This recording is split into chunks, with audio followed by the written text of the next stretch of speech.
The Town Government Study Committee would like to welcome all of you. We're delighted you had an opportunity to get together downstairs and have something to eat. And we're looking forward to this discussion tonight.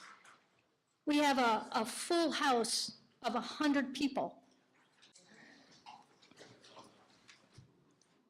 Just a minute, we'll get this.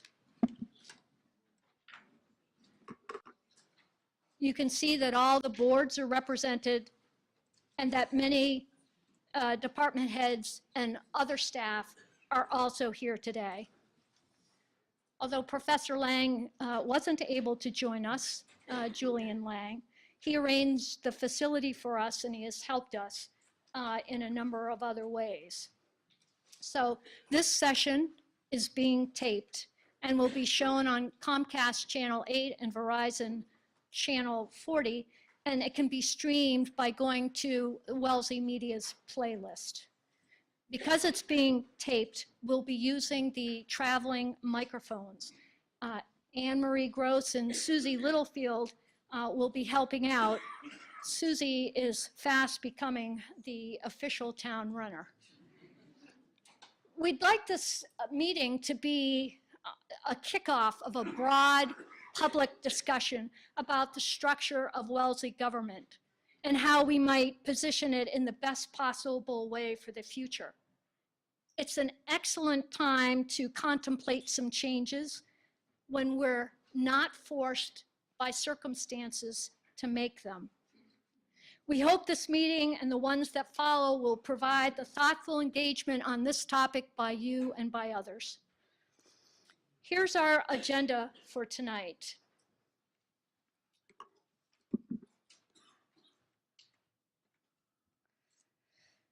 We'll provide some context for our draft recommendations by looking at how municipalities have evolved their forms of government over the years. We'll then provide the basis for our draft recommendations. There are findings, what we've heard from you in the many interviews over the past year, the strengths of our government that you have described, and its weaknesses and opportunities for positioning our government for the future. Next, we'll provide you with a summary of our draft recommendations and go back over each of them in some detail, and then provide time for your questions and comments. We'll then look at the timeline and conclude the meeting by about 9:30. First, though, to bring us back to the starting point, it was over a year ago that the town meeting approved a motion to create a committee to study and make recommendations on these broad topics. First, our existing town structure, whether it's best suited for the town's needs now and in the future, the position of the Executive Director of General Government Services, its roles and functions and alternate models of management, the number, composition, and role of our boards and committees, the potential reorganization or other changes in functions and responsibilities of various departments, the optimal number of town meeting members, the number of and scope of town meetings, the timing of the annual town meeting and town elections, and the catch-all, any other topic that the committee deemed appropriate. The moderator appointed 9 of us last spring. The bottom of the slide is difficult to read, but the group of us has held a variety of elected positions and appointed positions on standing, study, and ad hoc committees. All of us have enjoyed being at town meeting, either as current or former town meeting members. Although most of you know the members of the Town Government Study Committee, would the members of the committee just simply raise their hands so you can see where they are and who they are? Thank you. I'd like to acknowledge their hard work and the thoughtful approach this year. In fact, all of them are excellent examples of the top-notch volunteers we are fortunate enough to have in our town. We tackled our assignment first by an extensive internal review of boards and staff. In fact, We actually have interviewed every single person in this room except perhaps Jordan Mayblum, the reporter of the Townsman. And in some cases, we've interviewed you not just once, but several times. By my count, it's been close to 90 interviews and follow-ups. We also met with many staff members and departments. The initial interviews were written up, sent to the interviewee for review, and then back to us. We've met with others and held numerous sessions for former advisory committee chairs, former selectmen, former moderators, a current moderator, residents, and town meeting members. We met in small groups with groups of lawyers who represent clients before our permitting boards, and residential builders and commercial property owners and developers. Next, we identified a set of benchmark towns and interviewed the persons who hold the top administrative positions in those towns. We questioned them about their structure of government and how they handled the budget process, organized their departments, and managed their personnel, among many other inquiries. We learned that many towns put together structures that match their particular culture and circumstances, and the interviews led us to understand changes we might recommend here in Wellesley could also reflect the culture of our town. In December, we hired Pete Heckenbleichner as a consultant, who many of you have now met. Pete was a long-time town manager in Reading. He chaired the Form of Government Committee for the Massachusetts Municipal Management Association. Since then, the town of Westwood has hired him to establish their Department of Community and Economic Development, and he served as their interim director while a search was taking place for their permanent director. Currently, he serves as the interim town administrator for the town of Norwell. We invited Marilyn Contreras, who was then working for the Massachusetts Department of Housing and Community Development, to speak to us last fall. Her long time involvement with local government has given her a unique perspective. She's considered the dean of local government. Marilyn was so helpful to us, we invited her to speak to you tonight, and she graciously accepted, even though she's now retired. She'll provide some important context to the reason why communities undertake change. So with that, I'd like to ask Marilyn to come up and speak with you.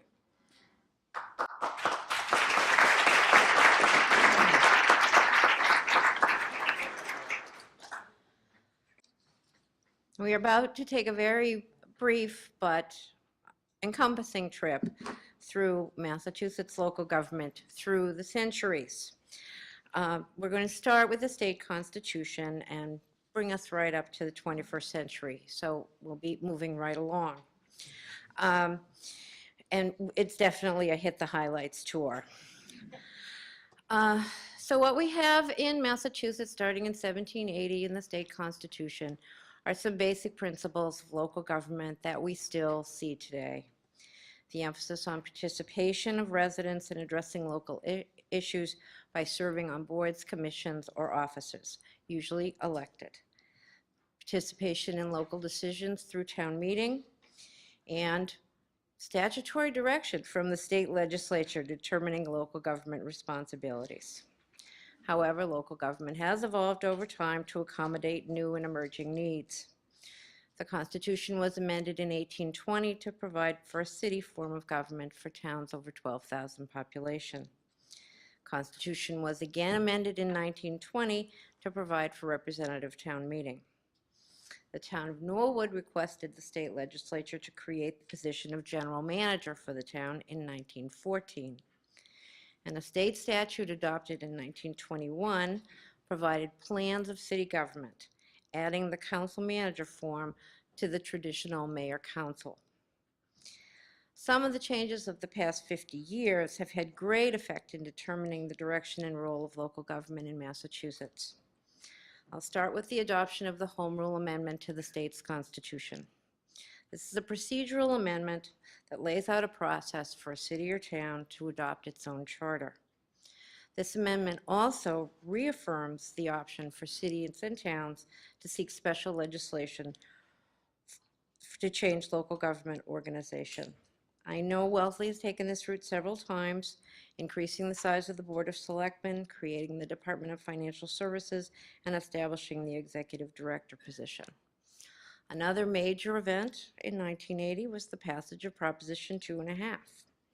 This law changed a host of premises regarding local government finance by capping the yearly increase in property taxes, requiring specific voter action to increase property taxes above the limit, reducing the amount that the town could collect from the auto excise, and setting forth new requirements for school department budgets. Both of these actions, the Home Rule Amendment and passage of 2.5, spurred fairly rapid and, in some cases, significant change in the structure of Massachusetts local governments. There was increased attention to all finance functions, including budget preparation, financial forecasting, capital planning, adopting new or increased fees, and also full cost pricing of water and sewer services. But probably the most prevalent change on the local government landscape was the creation of town management positions throughout the Commonwealth. In 1980, there were about 100 positions. Many were titled executive secretary. This term seems to have mostly passed from our lexicon. The authority of these positions was modest. However, the changed conditions precipitated by 2.5 and other changes at both the state and federal level required that local governments refocus their efforts on stronger, more consistent financial management, uniform personnel administration, attraction and retention of trained professionals in finance-related positions and department heads, responsible use of limited resources by consolidated functions, emphasizing collaboration and coordination among departments, keeping track of what's coming up, and making modest to sweeping changes to attain greater clarity and accountability in how the government was structured. Towns also moved to give managers more responsibility to ensure that local government operated efficiently and effectively. Some towns were ahead of both the Home Rule Amendment and the effects of 2.5, having adopted special acts, including stronger management positions prior to these events. The features of these acts usually included changing some positions from elected to appointed, giving local leaders the authority to consolidate functions, placing responsibility for most administrative functions, such as personnel, budget, with the manager, and establishing a more centralized organization. The picket fence model of individual elected boards and offices, which I understand is referenced in Wellesley as the silo effect, was replaced over time with a structure more resembling a pyramid. The Board of Selectmen was given more responsibility for the town's overall direction. As the management positions assumed more administrative duties, the Board of Selectmen took on a greater policy and strategy role. These are general trends encompassing all of the state's towns. However, some examples are striking regarding the pace and extent of change achieved.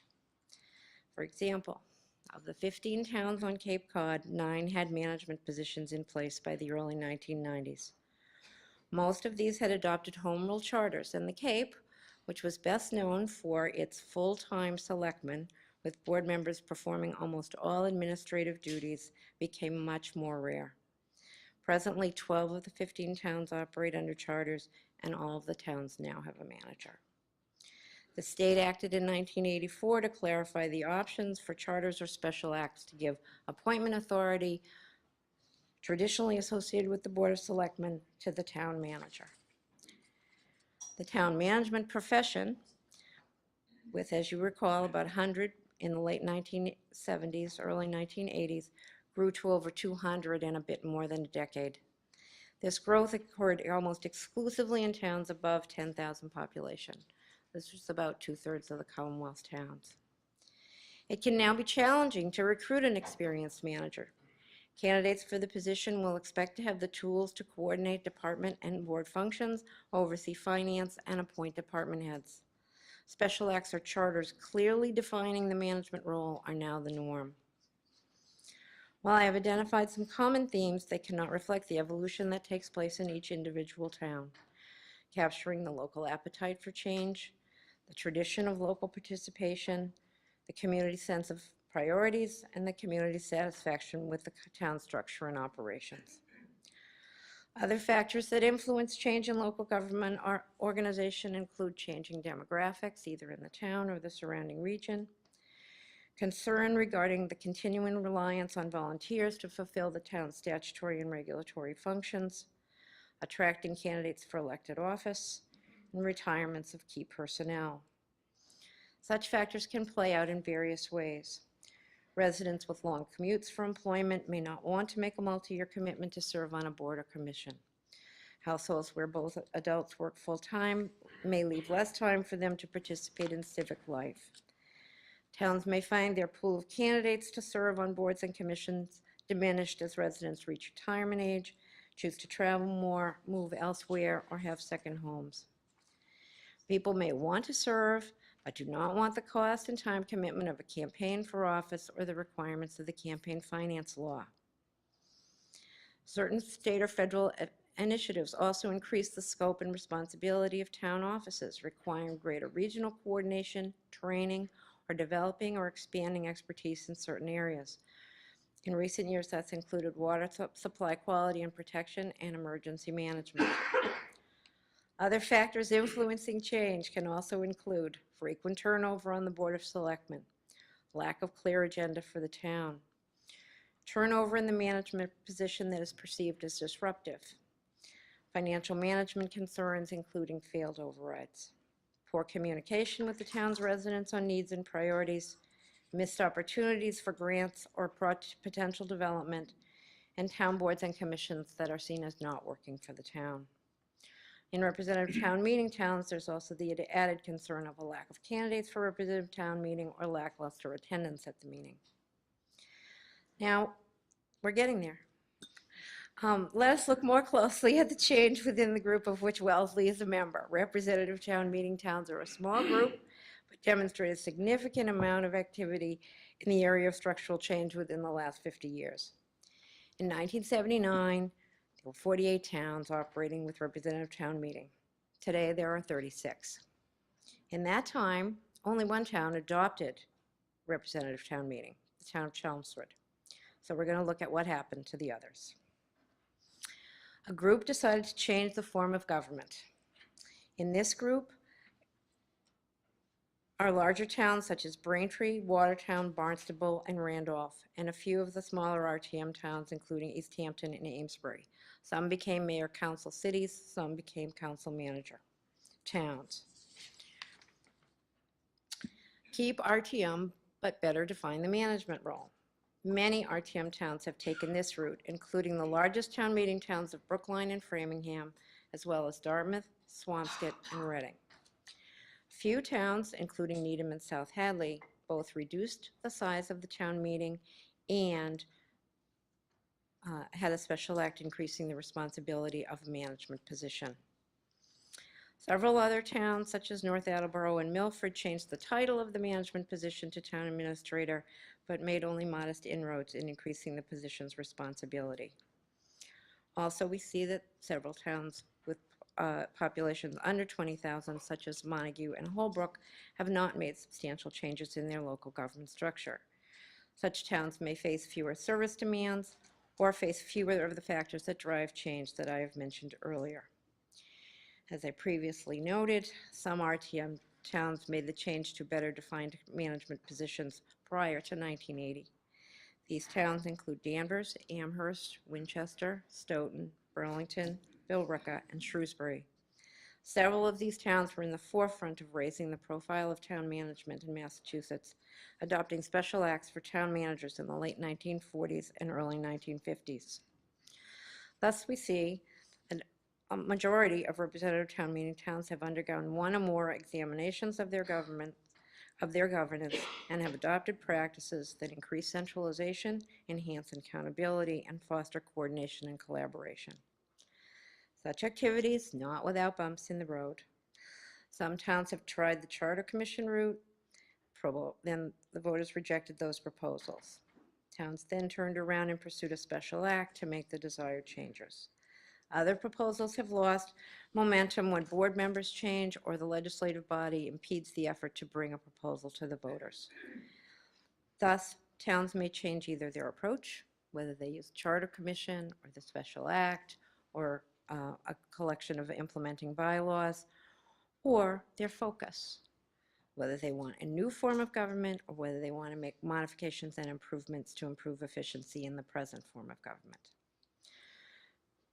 As Mrs. Babson mentioned, Wellesley has undertaken a new examination of how this town is organized and has, you will now hear the initial recommendations of your group.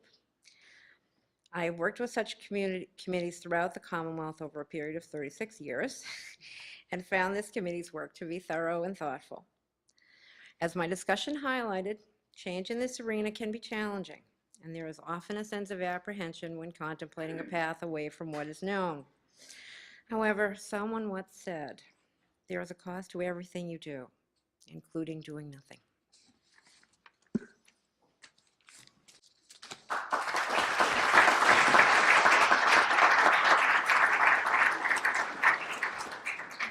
Imagine having that wealth of knowledge. And you can see why people fondly call her the Dean of Local Government. So we appreciate your comments, Marilyn. That was very helpful.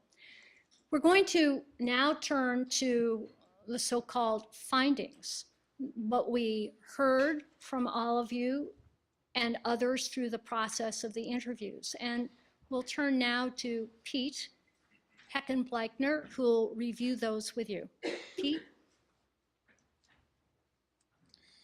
Thank you, Gig. I think you would all agree, whether you agree with the findings and recommendations, that the Town Government Study Committee has done an awesome job in terms of trying to understand all facets and all aspects of local government in Wellesley.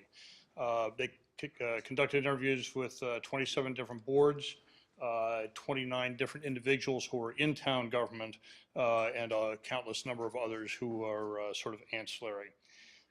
It's probably one of the most exhaustive and effective efforts that I've seen in my career in terms of trying to understand their local government and then being in a position to be able to make recommendations going forward. So the findings that we're going to present are not things that we heard from everybody in this room, but we heard from some people or persons in this room. The committee tried its best to sort of distill the main nuggets of that. So the next few slides we're going to go over, which have that information, and that's not going to do it.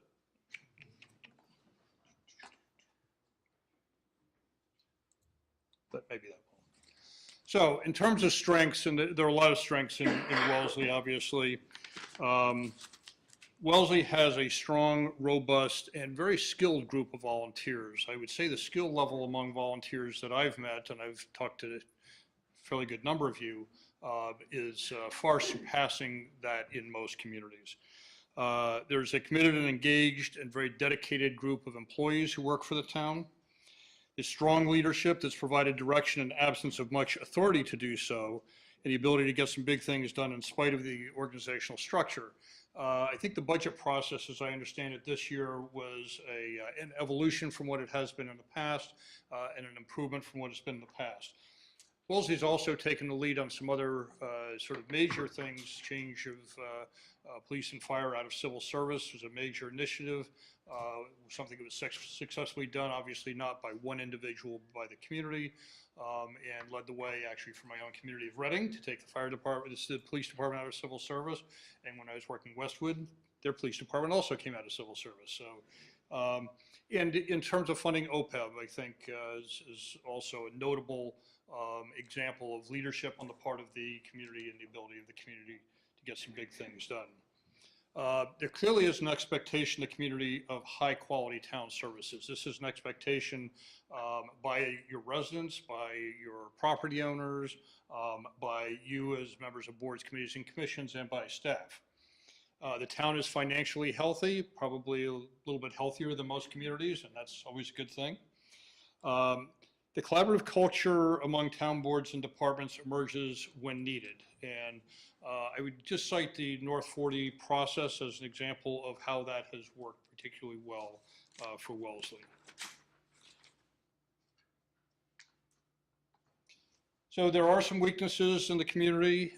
One that was identified actually by a fairly large number of people is there's nobody in charge. So there's a lack of accountability and internal coordination in the budget and personnel management and planning processes, and that was viewed generally as a weakness. There is some would say, over-reliance on the ability of longtime employees to collaborate and get things done despite structural impediments. As the workforce ages, there is certainly the potential loss of those collaborative skills and experience, as well as institutional knowledge. And the bylaws and actual practices are frequently inconsistent. One I will just point out, if you want to go in your law books and read your bylaw on the budget process, it has no relationship to the budget process that was used this past year.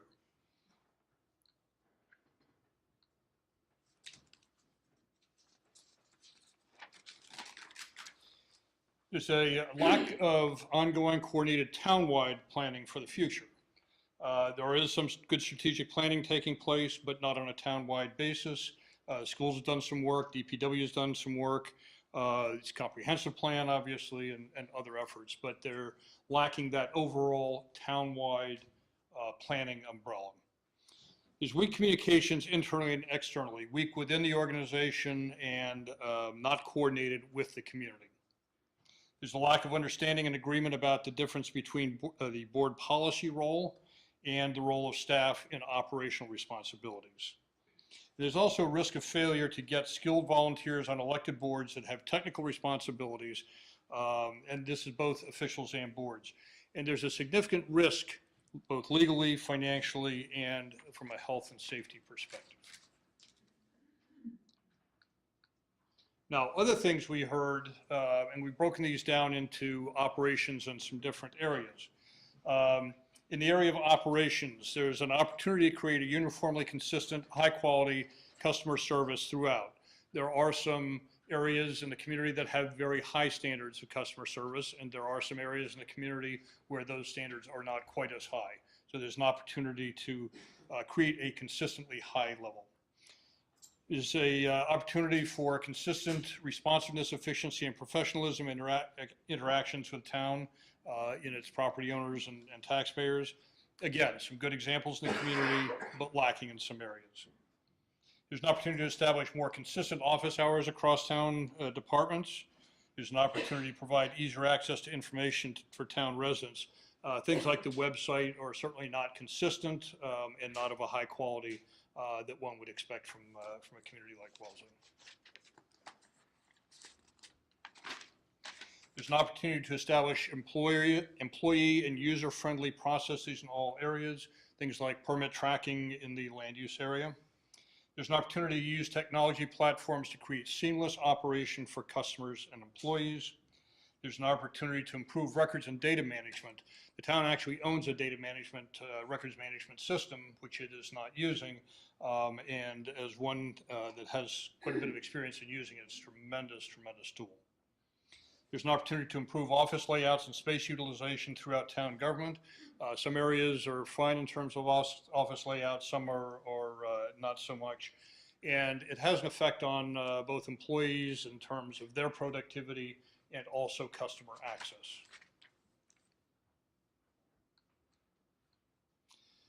In the area of human resources, we heard about the following types of opportunities. The opportunity to establish consistency in personnel administration, including performance evaluation, job classification, training, and professional development.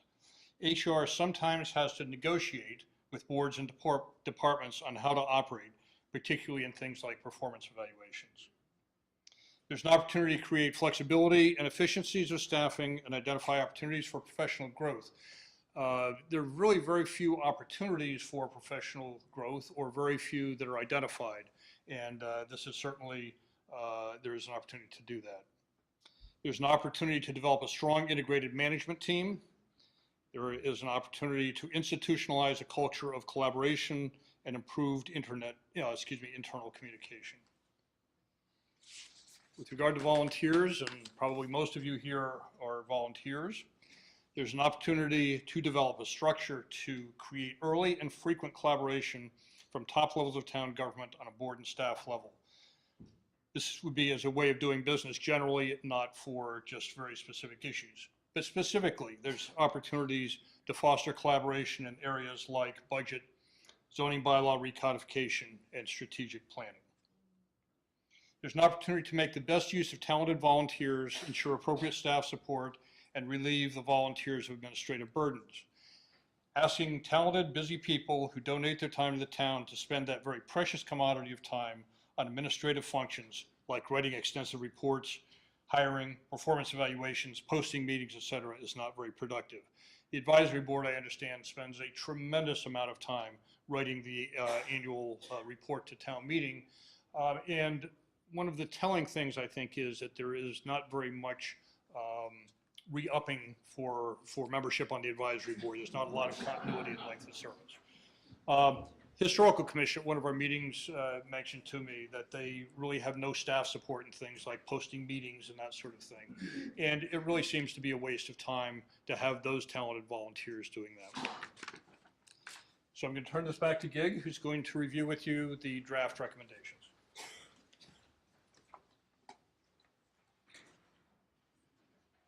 So thank you, Pete.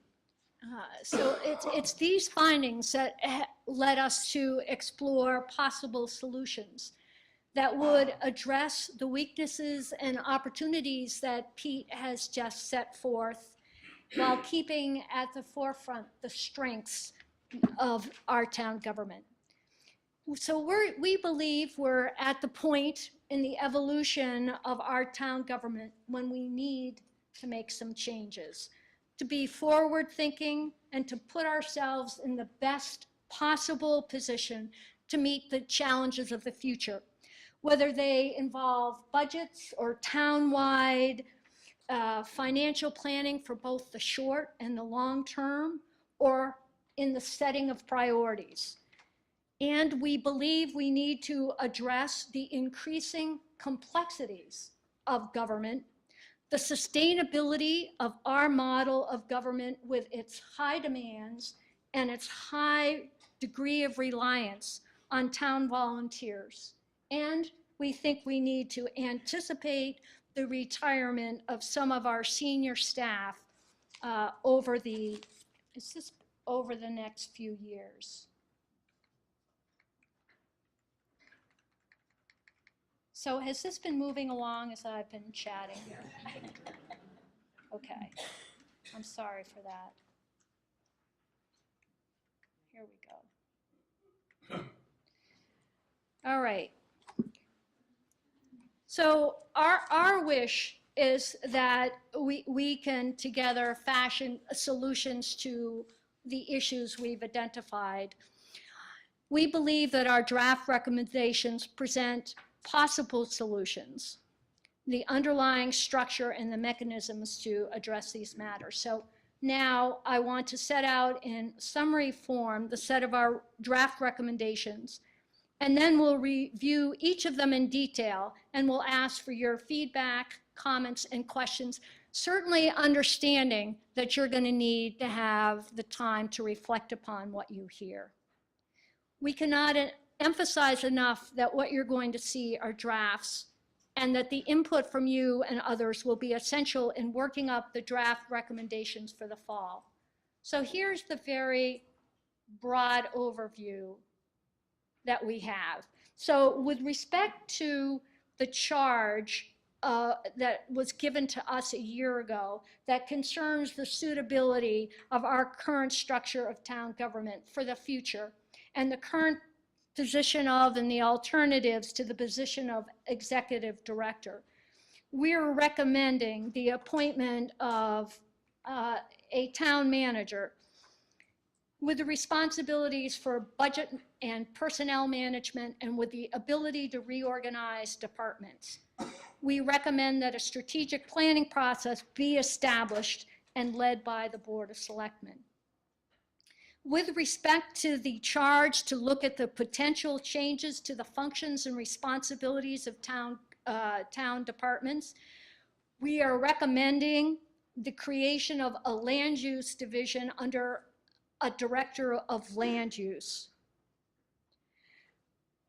Before deciding whether to make any recommendations with respect to the functioning of the facilities maintenance department and its relationship to the permanent building committee, we plan to wait for the results from a committee appointed by the moderator last month that intends to map out an improved process for building projects.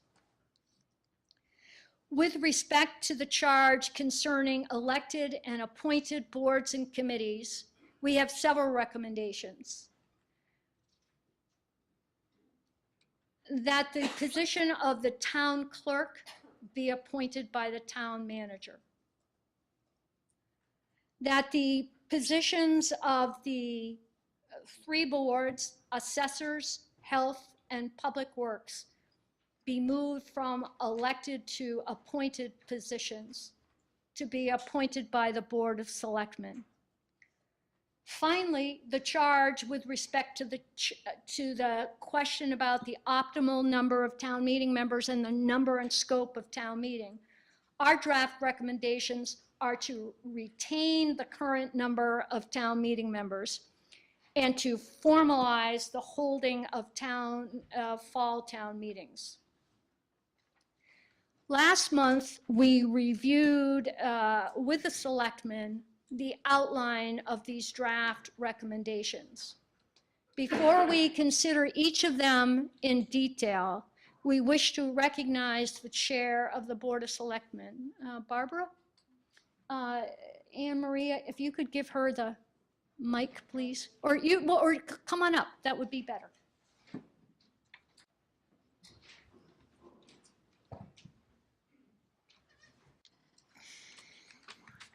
Thank you. The Selectmen would like to thank the Town Government Study Committee for conducting a thorough and thoughtful process. As Gig mentioned, we recently had an opportunity to preview the committee's draft recommendations. The Selectmen recognize the need to address several issues we think are vital to the improved functioning of town government. To maximize the town's ability to respond to the needs of our residents, we believe it is important to address these issues now. For these reasons, we are supportive of the primary issues the Town Government Study Committee has focused on, as well as the rationale and general direction of the committee's initial recommendations. The Selectmen wish to make it clear that we intend to hear and consider feedback from the public and other town boards and committees. We are committed to engaging in further discussions to understand the proposals and consider their ramifications. As requested by the Town Government Study Committee, we will be providing additional feedback on the proposals through this process.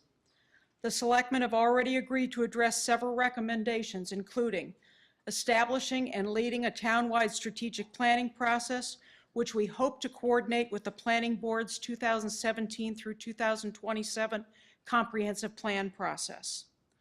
Conducting a full and open search process should town meeting approve changes regarding the town's top executive position.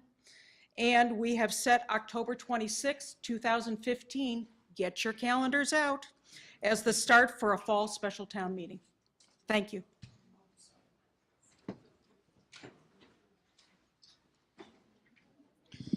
what we're going to do now is go through a little bit more detail on each of the proposals, and then we're going to pause and take some questions and comments from members of the audience.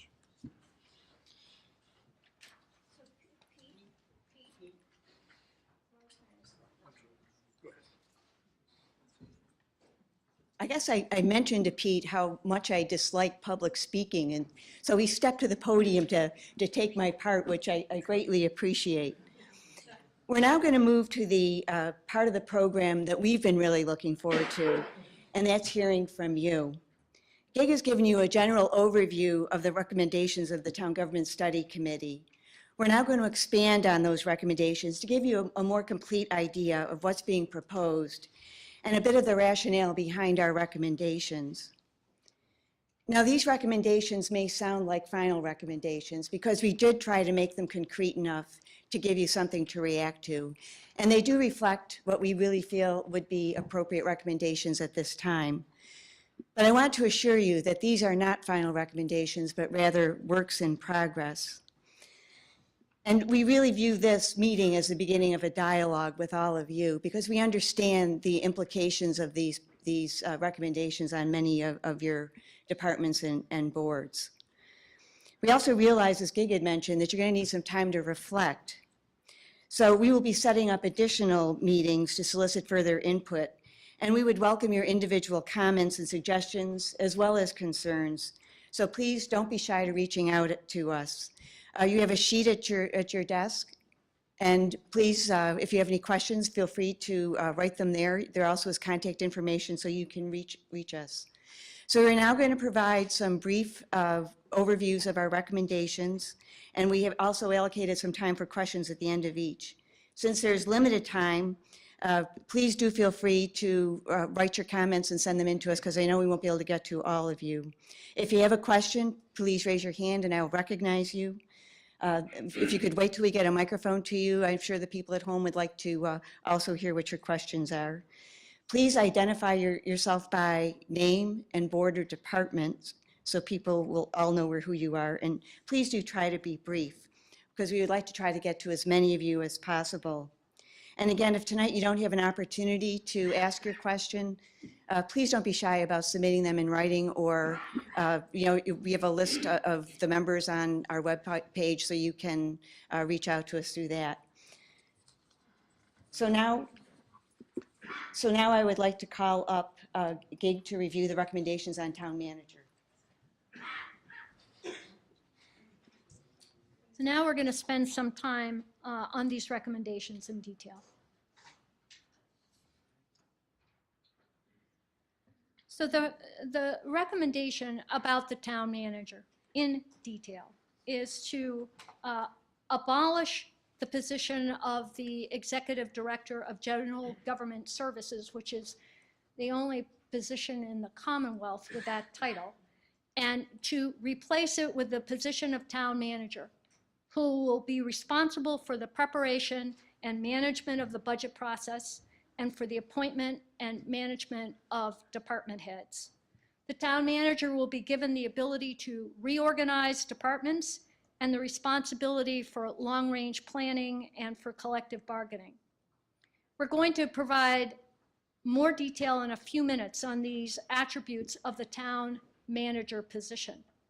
The Board of Selectmen will be responsible for the appointment, the evaluation, and if necessary, the removal of the town manager.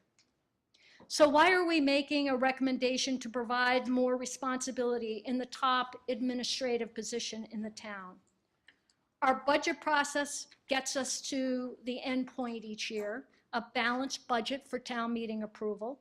There's been relatively little turnover in department heads in the last decade. We've been through a consolidation of functions and the creation of a new department, the Facilities Maintenance Department.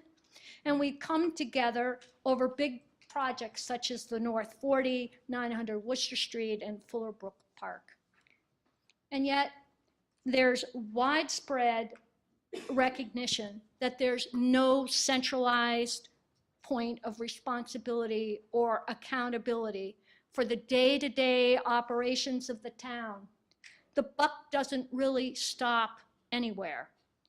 Our silos of our independent boards give boards and departments autonomy. In fact, when you inquire of most board members, they believe that their particular board is working well. But that's the point.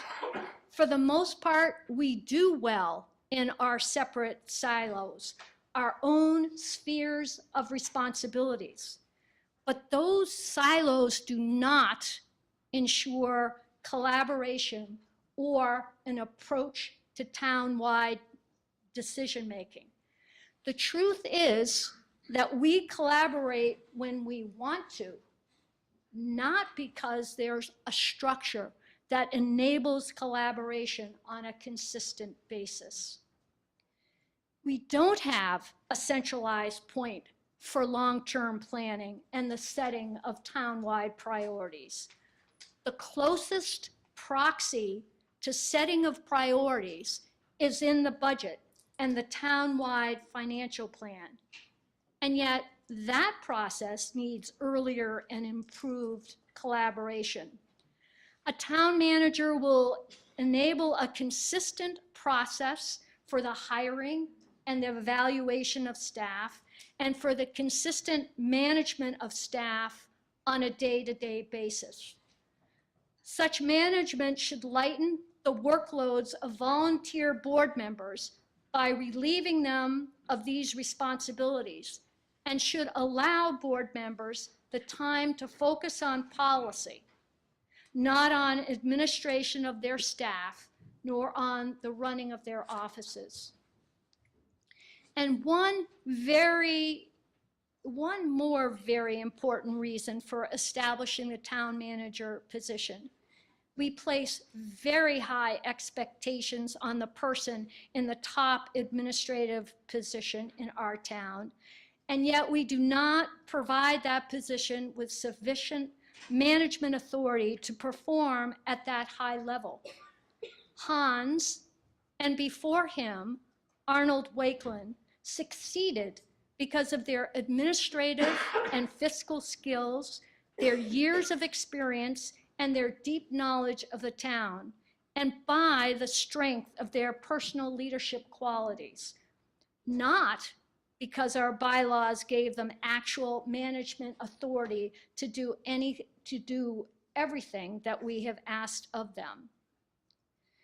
We anticipate that anyone that the town would want to hire in our top administrative position would reasonably expect to hold the title of town manager and to have the responsibilities and the tools to do the job which are consistent with the best practice in municipal government. The appointment of an individual who holds such a critical position in our town requires a very thoughtful and thorough process, as already indicated by the chair of the Board of Selectmen.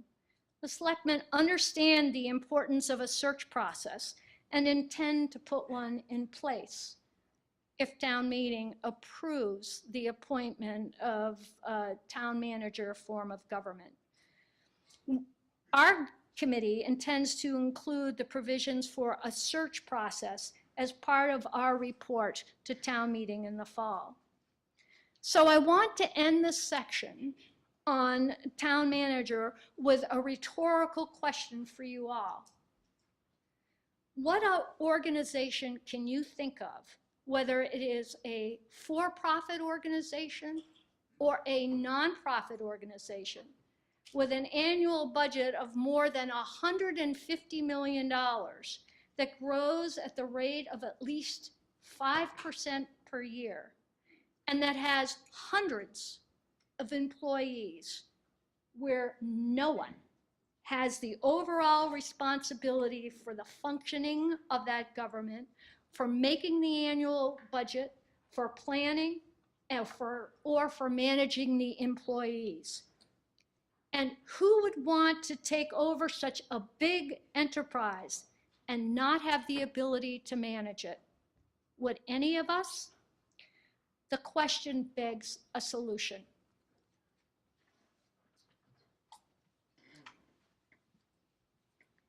Thank you, Gig. I'd like to invite Rich Page to review some of our budget recommendations.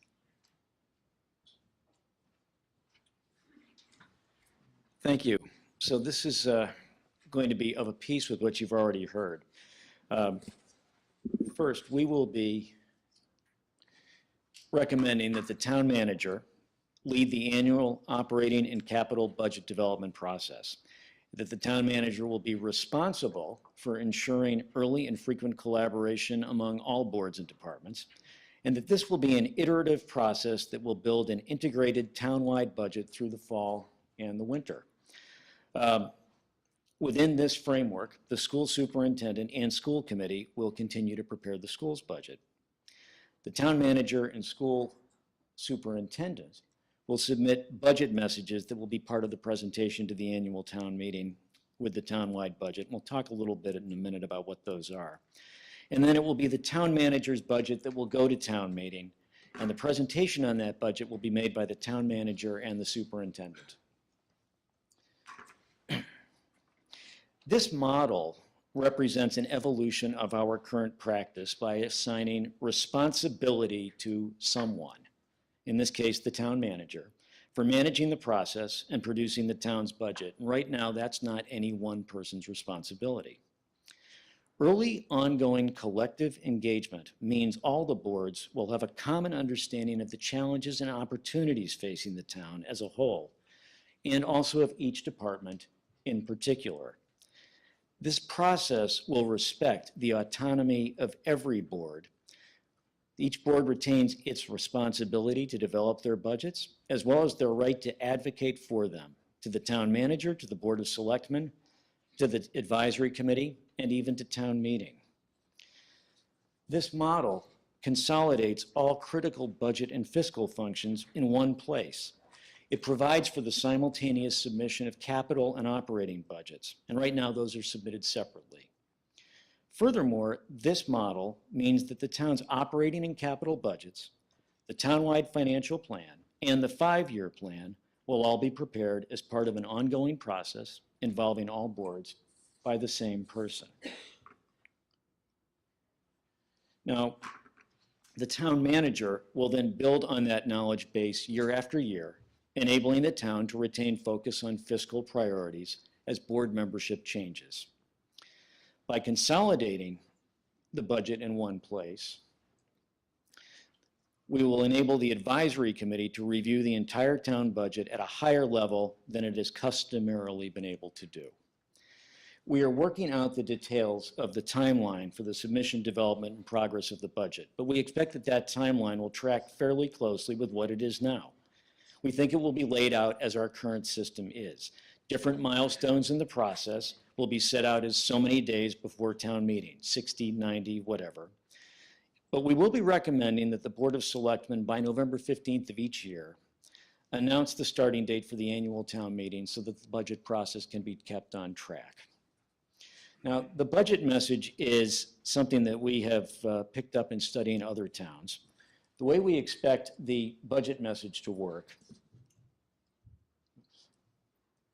is it will be the town manager's responsibility when submitting the budget to outline the proposed financial policies of the town for the coming fiscal year, to provide an explanation of the proposed budget for all town departments, both in fiscal terms and in terms of work programs. The budget message will describe important features of the budget and indicate any major variations from the budget for the current year in financial policies, expenditures, and revenues, together with the reasons for such change. Summarize the town's debt position and include anything else that's pertinent.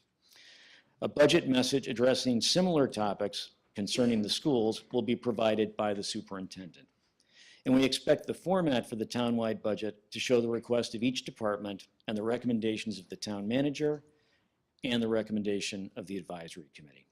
So in conclusion, what we're proposing is a town manager will have a responsibility for developing, refining, and producing a fully integrated townwide operating and capital budget through an open, collaborative, iterative process from its inception on through to presentation of the budget and the budget message at annual town meeting.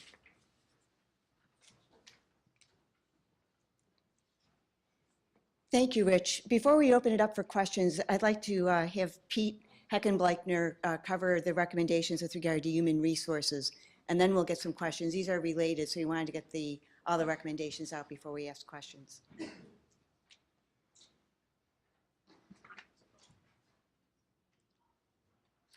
So one of the important aspects of the town manager position is that the town manager is responsible for a consistent townwide personnel management system working with the appointed HR board and the HR department.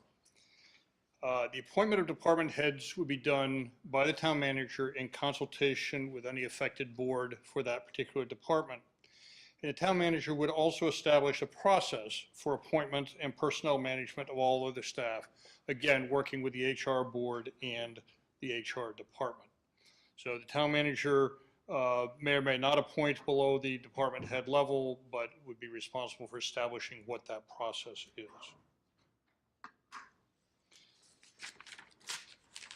One of the things that is important is to have consistency among all employees in personnel administration, including the job classification and compensation, performance evaluation, training, and professional development, and this would allow that to happen.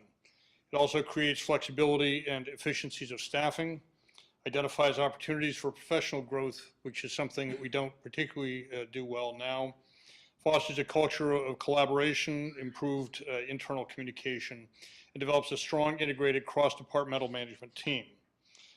We're having several meetings later this month with staff and the HR director to go over this aspect of the proposals in a little bit more detail. In terms of appointment of department heads, what we're trying to do is align best management practices. Placing the responsibility of the town manager ensures the ability to retain and develop a strong management team. You have to ensure that it's done right to avoid liability, potential litigation, and turnover. We need to abide by state and federal mandates. It gives the town the ability to identify opportunities for professional development and growth opportunities. It enables the town to get candidates we want to have, not having open public meeting issues restrict the candidate pool. Just to be clear as to how that happens, if you don't have a majority of a board involved in the interviewing process or screening process of candidates, those interviews can be done in executive session. When you have a majority, it automatically becomes open session. Having just gone through the process of hiring a new town administrator in Norwell to take my position there, the candidates that you will get in a confidential process is greater and better than the candidates that you would get if you just open it up to interviews with whatever board, committee, or commission that you might be interviewing with. So it's really important to allow that confidentiality to take place on a first round at least of screening. You want to make sure the boards have a place in the process, absolutely, and the town manager is not likely, in my experience, does not hire someone that's not supported by that particular board, committee, or commission. I think we're doing reorg also? No?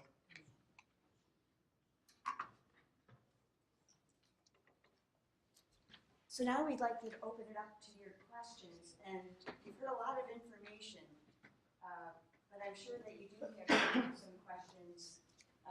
Anyone want to take a shot and go first?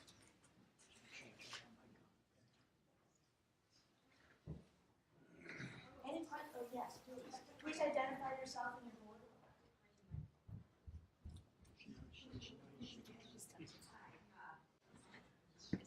Hello? Yes? Okay. Hi, I'm Ann Alonza, and I'm a library trustee.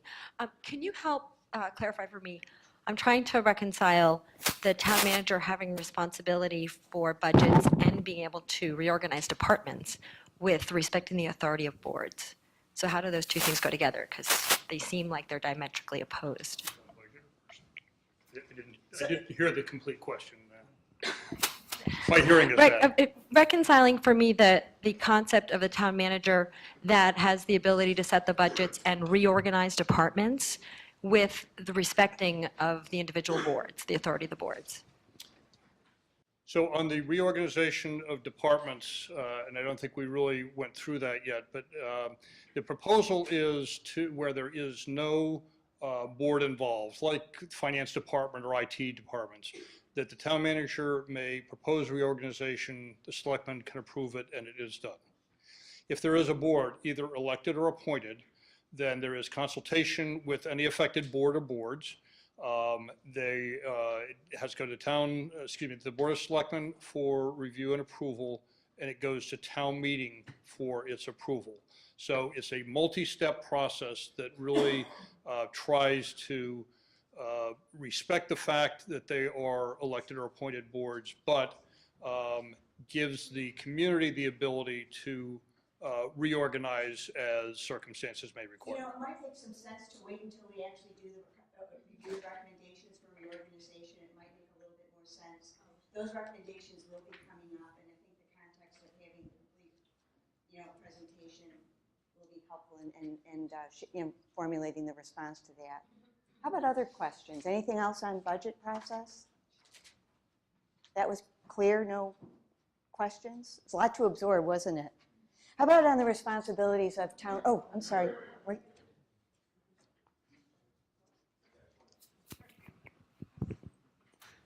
Hi, Matt King. I just wanted to follow up on that question. I just didn't hear the part about the budget. I'm just curious. As far as the budget ramifications, when there's a board involved.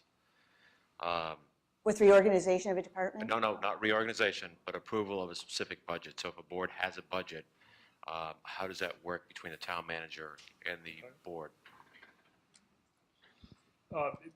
Basically, what happens with the budget is that the town manager establishes a budget process very early in the budget year. It's probably late summer, early fall. Meets with all the affected boards, committees, commissions, very importantly, frequently with superintendent of schools and the school folks, and has those boards or departments or boards with departments submit their budgets. So whatever the budget is, if it's the health department and, they have a proposed budget for, $600,000, they submit that budget with all the details in the manner prescribed by the town manager. So there's consistency among all the budgets. The town manager is responsible then for taking all of those budgets and understanding what the resources are that are available and determining what he will recommend as a budget to the Board of Selectmen and on to the advisory committee and to town meeting.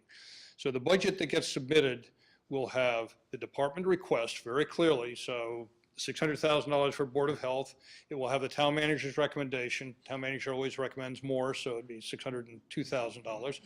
And then it will have the advisory committee's recommendation when they get through that process. That's what town meeting will see. What will be presented is the town manager's recommendation, but the boards will have the ability to advocate for their budget before the town manager, the Board of Selectmen, advisory committee, ultimately town meeting if they disagree with what the recommendation is. Did that answer the question? I know there are other hands. Yes. Could you wait for a microphone, please? We want to make sure that everyone can hear the questions. If you can't, would you please let me know? So could someone clarify for us what the difference in that process and the process we presently have, and what are you hoping to achieve? The process from what you have in bylaw to the process that you just went through this past year are markedly different. They're not recognizable as being the same process. Okay, so the process, we can't completely forget it. We have to do something about it, but I understand. So the process, as I understand it, the process that was used this year was much more what we're talking about. But the executive director doesn't have that responsibility by law. Basically did it because somebody had to pull it together. Doesn't have that process or that authority for the capital improvements program or the 5-year forecast. And I sat through Hans's presentation on the budget, his overall presentation. I thought it was excellent, but it has to be, I think, a little bit more broad and more encompassing of the entire financial picture of the community, including how it addresses and meets existing policies that exist for the town and so forth. We might want to see if, Rich, do you have something you want to add? Rich has been through the grueling processes of the advisory committee review of budgets, so he'll offer just a little bit of a different perspective from the town. Yeah, so you can't forget the bylaws. Because what Right, what the bylaws tell us is the budget goes to advisory. And it's only the only operating budgets go to advisory. The capital budgets go to the Board of Selectmen. And the town executive director, under the guidance of the Board of Selectmen, oversees the townwide financial plan and the 5-year plan. So what we're looking at is this concept of locating the responsibility for the process from start to finish in one place. You know, Hans and Arnold before him have created a culture that allows that to happen. But within that culture, there's no mechanism for pulling it all together so that you know at any given point where it is, where it's supposed to be, what's going on, and who's responsible for what. So at the end of the process, we do get good results, but that is the result of strong leadership and a collaborative culture. And we don't always know that we'll have that. That's my only point in this question, is it a huge departure from what we presently do in practice, not in law? So the question is this a huge departure from current practice? It's not a huge departure. However, the simultaneous submission of operating and capital budgets is different. You know, we tended to see capital budgets first, then operating budgets. They come in together.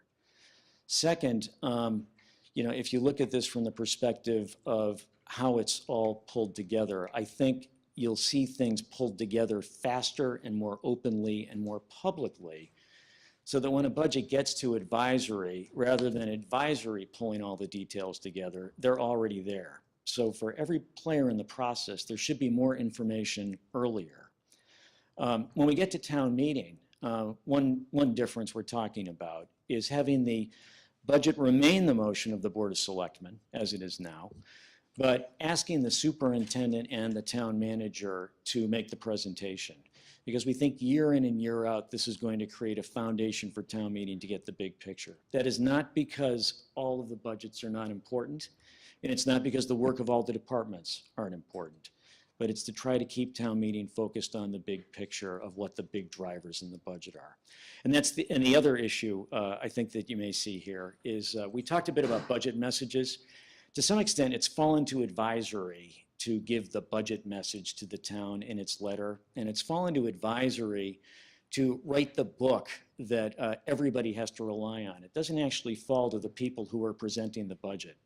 So we are proposing putting that responsibility on the shoulders of the town manager so that there is one perspective balancing all of the factors and criteria together. Now, in order for this to happen, we do need the town to build on the culture of collaboration and volunteer engagement that it has.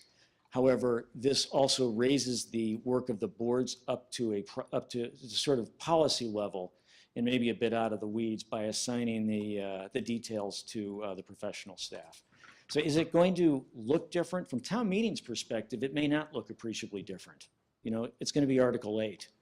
But I think from the perspective of boards, it's going to feel a bit more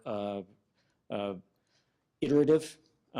There may be more opportunities for collaboration as everybody is sharing information. And I think from the advisory committee's perspective, there's going to be a higher level of budget knowledge rather than having everything come in through a bunch of pipes. So. Well, we have Rich at the microphone. Do we have other questions on budget? Yes, do you want to identify yourself, please? For those of us who know you. I'm Paul Crisell, Board of Public Works and the Municipal Light Plant. One difference that I see that does seem pretty dramatic, and I'm just interested in your comments on this. Right now, we have these various silos, and every year each silo gets a guideline as to increasing by 1%, 2%, whatever it might be. But the silos themselves seem to be sacrosanct, if you will. Wouldn't it be the case if we had the budget process that you're talking about, if the town manager and the selectmen decided that we didn't need this silo here, that we could that we could actually decrease their budget even dramatically, and put it into a different silo somewhere else. And it would seem to me, and I'm not saying whether that's good or bad, but it seems to me that's dramatically different than we have right now. In other words, if I understand the question, it would be, does this give them a lot of flexibility with decreasing or increasing budgets? Of rearranging the priorities of the town. Right. You know, deciding that, and I won't include my own department, let me pick on some others. You know, if we decided that we didn't need a Board of Health, take all of their money and give it to the libraries or you know, something along those lines. My apologies to everyone. And yet there were thumbs up in the back row. I think that, yeah, I see what you're getting at. I think, you know, right now, I guess right now we've got this kind of guideline system, and that says everybody can go up a certain point. I think this introduces a bit more flexibility into it. We will talk a bit later about reorganization provisions, because I think that's a much broader topic. There are responsibilities and roles every board has. Every board has to be funded, and every function has to be funded. So from a practical perspective, you know, you can count on the commitment to providing the services that are necessary to the town at the level that's appropriate. What may look different is year in and year out, there are opportunities perhaps to enhance boards or departments on a rotating basis, to make a decision that if one department can never, under a 2% guideline, get to a point where it can make a major change that it feels is important, that can sort of be scheduled and slotted in as part of a plan about what will be in the best interest of the town. And we do that with capital projects right now. We project what our capital needs will be. But the strictures on the operating budget make it much harder to do that. Now, what this will look like is something that we're going to all have to learn. But it would be our understanding, especially as we talk about strategic planning functions, that there's going to be more of an opportunity for a collective town-wide vision of what's most important to us. So, Right here, we have a question.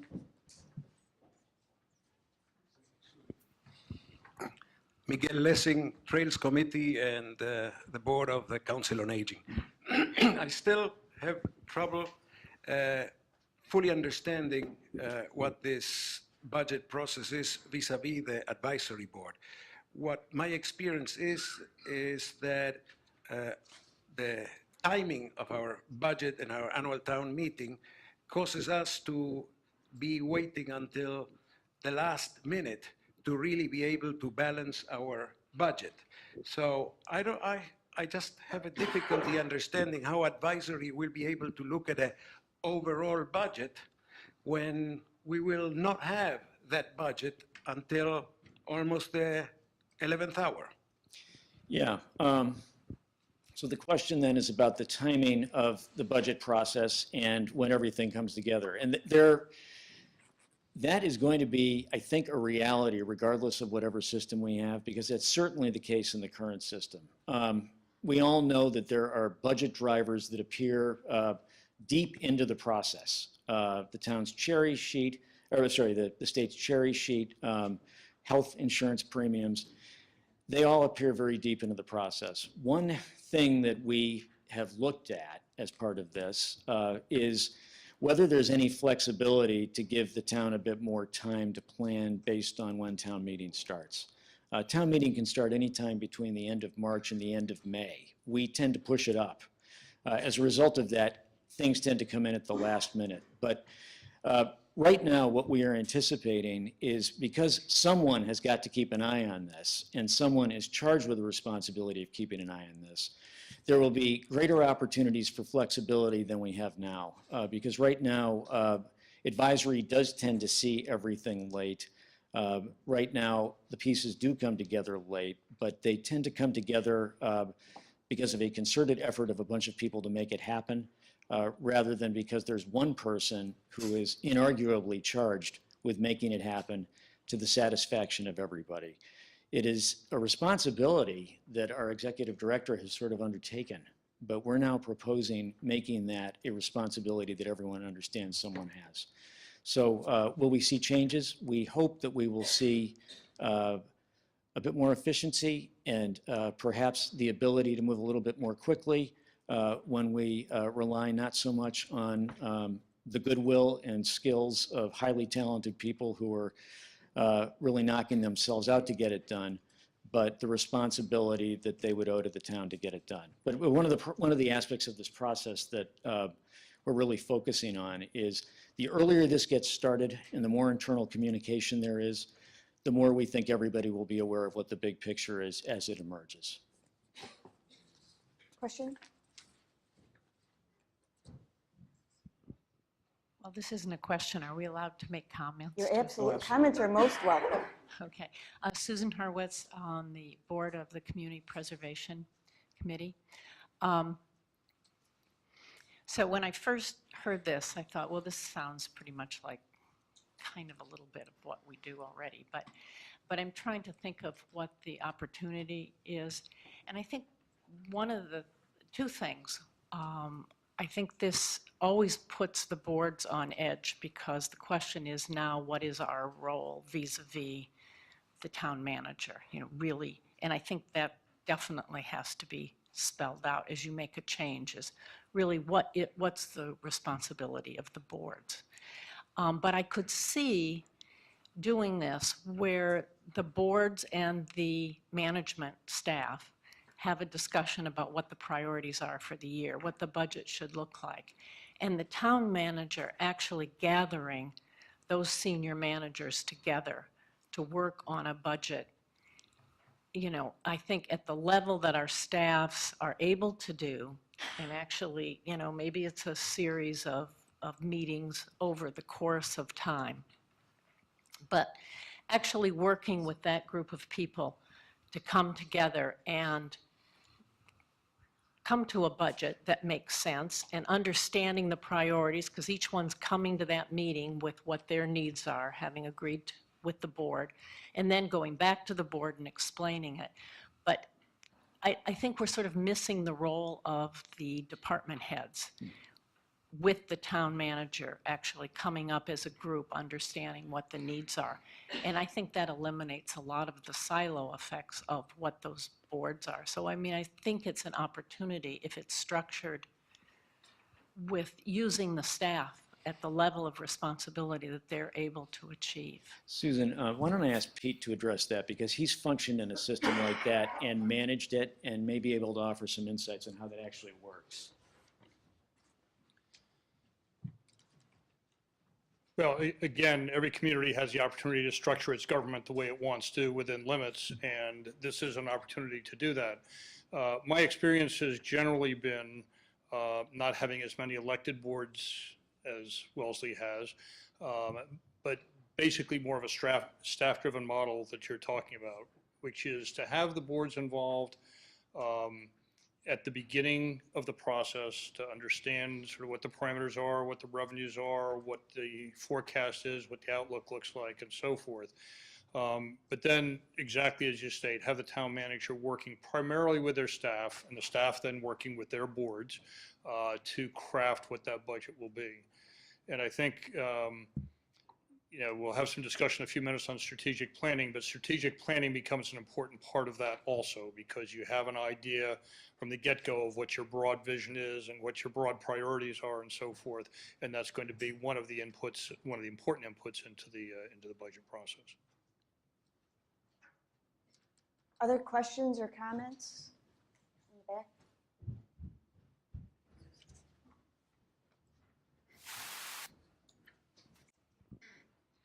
Hi, Patty Quigley, School Committee. Two things. So does this form, or are you envisioning changing the number of boards in town? Will we need as many boards? And second, will we need as many subcommittees that advise as opposed to what we have now? The intent is actually not to eliminate the number of boards in the community. The intent is to change how some of them are structured, elected versus appointed. And in terms of subcommittees, like we have a trail subcommittee, things like that, I think there's still remains the opportunity to do that as needed. I think it's always a good idea to kind of look at all those little subcommittees that may have been appointed periodically and say, is that still valid? Do we still need that? But if you still do, there's certainly nothing wrong with having subcommittees to do that kind of work. And Patty, we are finding too that there are some committees actually established in the bylaw that are no longer populated. So, we are seeing that there might be some opportunities to update what we have to reflect what the current situation is. Town manager have the ability to say, we don't need that anymore, or do they need to go to town? We do have some meeting? recommendations on reorganization, Okay. which will follow Sure. this Thank you. section. Any other, okay, right here. Testa, Board of Health. As long as the Board of Public Works decide to give our entire budget to the library trustees, I thought I would. I don't think that's going to happen. Well, I was going to ask the question. Mass General Laws, Chapter 41, Section 1, lists the only board that is elected, actually, as the Board of Health. There's assessors, there's the town clerk, but the only board that they list in their chapter is the Board of Health. The rest can be appointed by the selectmen. Of course, you can change that and then vote them in.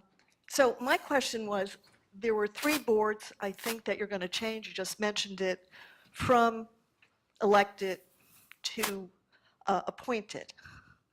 So I just want to know, what was the rationale Well, why don't we beyond wait until choosing the Board of Health? we- Because of Right course, now, we're trying to talk a little bit and get some questions and comments on town manager and budget processes. That is going to be a presentation that will follow. And I think once we have an opportunity to provide that information, you're probably still going to have a question, but why don't we wait until after sure. that Yeah, I was presentation? just leading up from his question, his answer to the last question. No, hold that thought though, because we want to come back to that. How about David? Dave Donahue, Board of Public Works. This is just by way of a comment. I think that the budget process this year was much easier than previous years. And other years, though, we've spent from July till March working on budgets back and forth. And so anything that makes that easier and more centralized. The centralized portion, I hope, is driven by a strategic plan that's looked at on a 5-year basis and maybe reviewed on an annual basis, so that both the operating and capital budgets look to that strategic plan for where we're going and where we're spending our money. I think that really makes a great deal of sense. We talked earlier about all the meetings and all that we've had, and there were certain things that came through, and the importance of having townwide priorities and having a strategic plan was one that really resonated and surfaced in a lot of our public meetings and our interviews. Any other questions? Any questions or comments on the proposal to institute a town management form of government? This is a lot to absorb, I know, so we'll have other opportunities to discuss this, please. Hi, Wendy Paul, School Committee. I just wanted to jump off from where Paul Crystal, sorry, Paul, I'm going to ask to talk about you again, with budget guidelines. And so under what's being proposed here, the current models that the Board of Selectmen sets the budget guideline, am I to understand that the town manager will be setting the budget guideline, and/or because we're talking about the superintendent and the town manager being the primary presenters of budget, will they be doing that in concert? And then more of a comment, our budget process obviously starts very, very early on, and as it was being described to me, it sounds like it was potentially getting even earlier. And while the focus is to take that process and try and bring it up to a higher level, the length of time has really gotten us into the weeds sometimes, as was described. So that's a concern for our committee, and I know for many others. Yeah. I think the idea of having a process begin earlier is to just get the conversation going. And to have it be collaborative is to have people working together on it. So we view this as creating perhaps a more open structure rather than a more restrictive structure. With respect to the subject of guidelines, we're still looking at the details of this, but right now it's a practice of the community to develop guidelines. It's not, there is no rule that says it shall be done. I think what we're trying to do is look at a process that creates a bit more flexibility around the conversation of the budget. One of the things we heard from many, many boards was that the guideline process was tough to work with. And that is not, that's not the fault of anyone. It is a thing that has just come into existence. And I think I was on advisory when the Board of Selectmen took over responsibility for the guideline process. They were better informed than advisory about what the budget picture was. But there's still, I think, a question in many boards' minds throughout our interviews as to how that process really works, how the guidelines are set, what they should be, whether they should be fixed for every board, whether they should be different one year to the next. What we're trying to do is create an environment in which, through some sort of strategic understanding of where the town wants to go and a centralized approach to planning, there can be perhaps more nuanced conversations about what that should be. So that's the best we've got on that right now. But the idea is to create a process that leads to a better understanding and we hope a better output.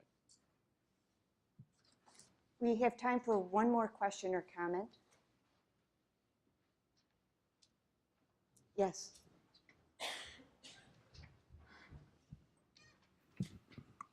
Beth Sullivan Woods, Board of Library Trustees. You've spoken a lot about what you've seen that works well with the town manager model.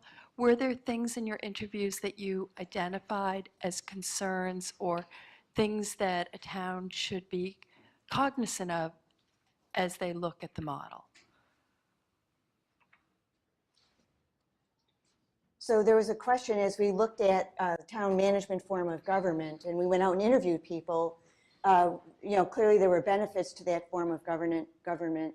Were there also reservations or issues that were raised that might be relevant to discuss this evening? Is that fair, Beth?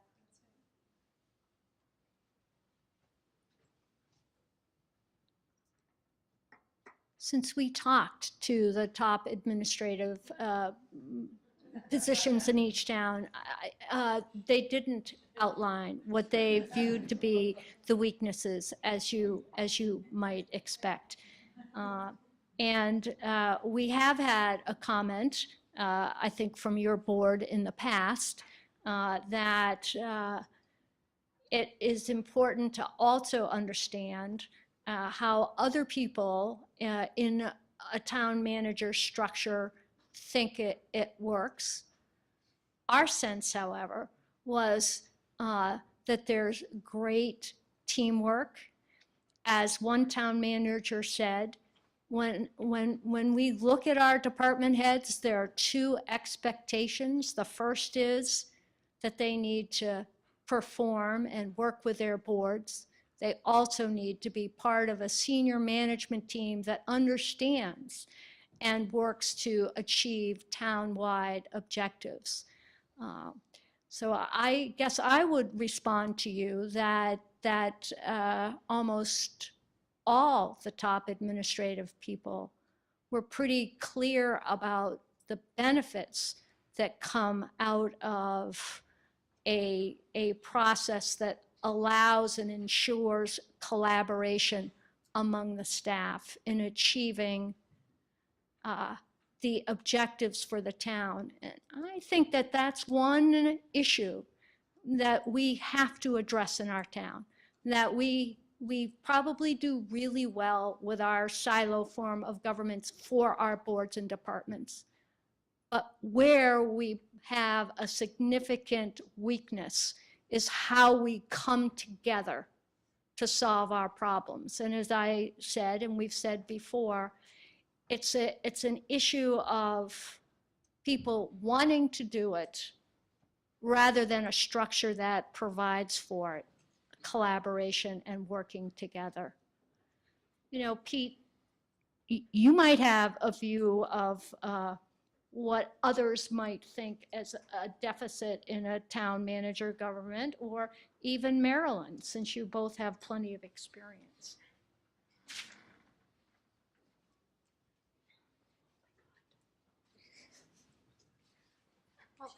I guess the one point that I would make on that is that it's there are towns that write a town manager act to solve the last problem that will never occur ever again.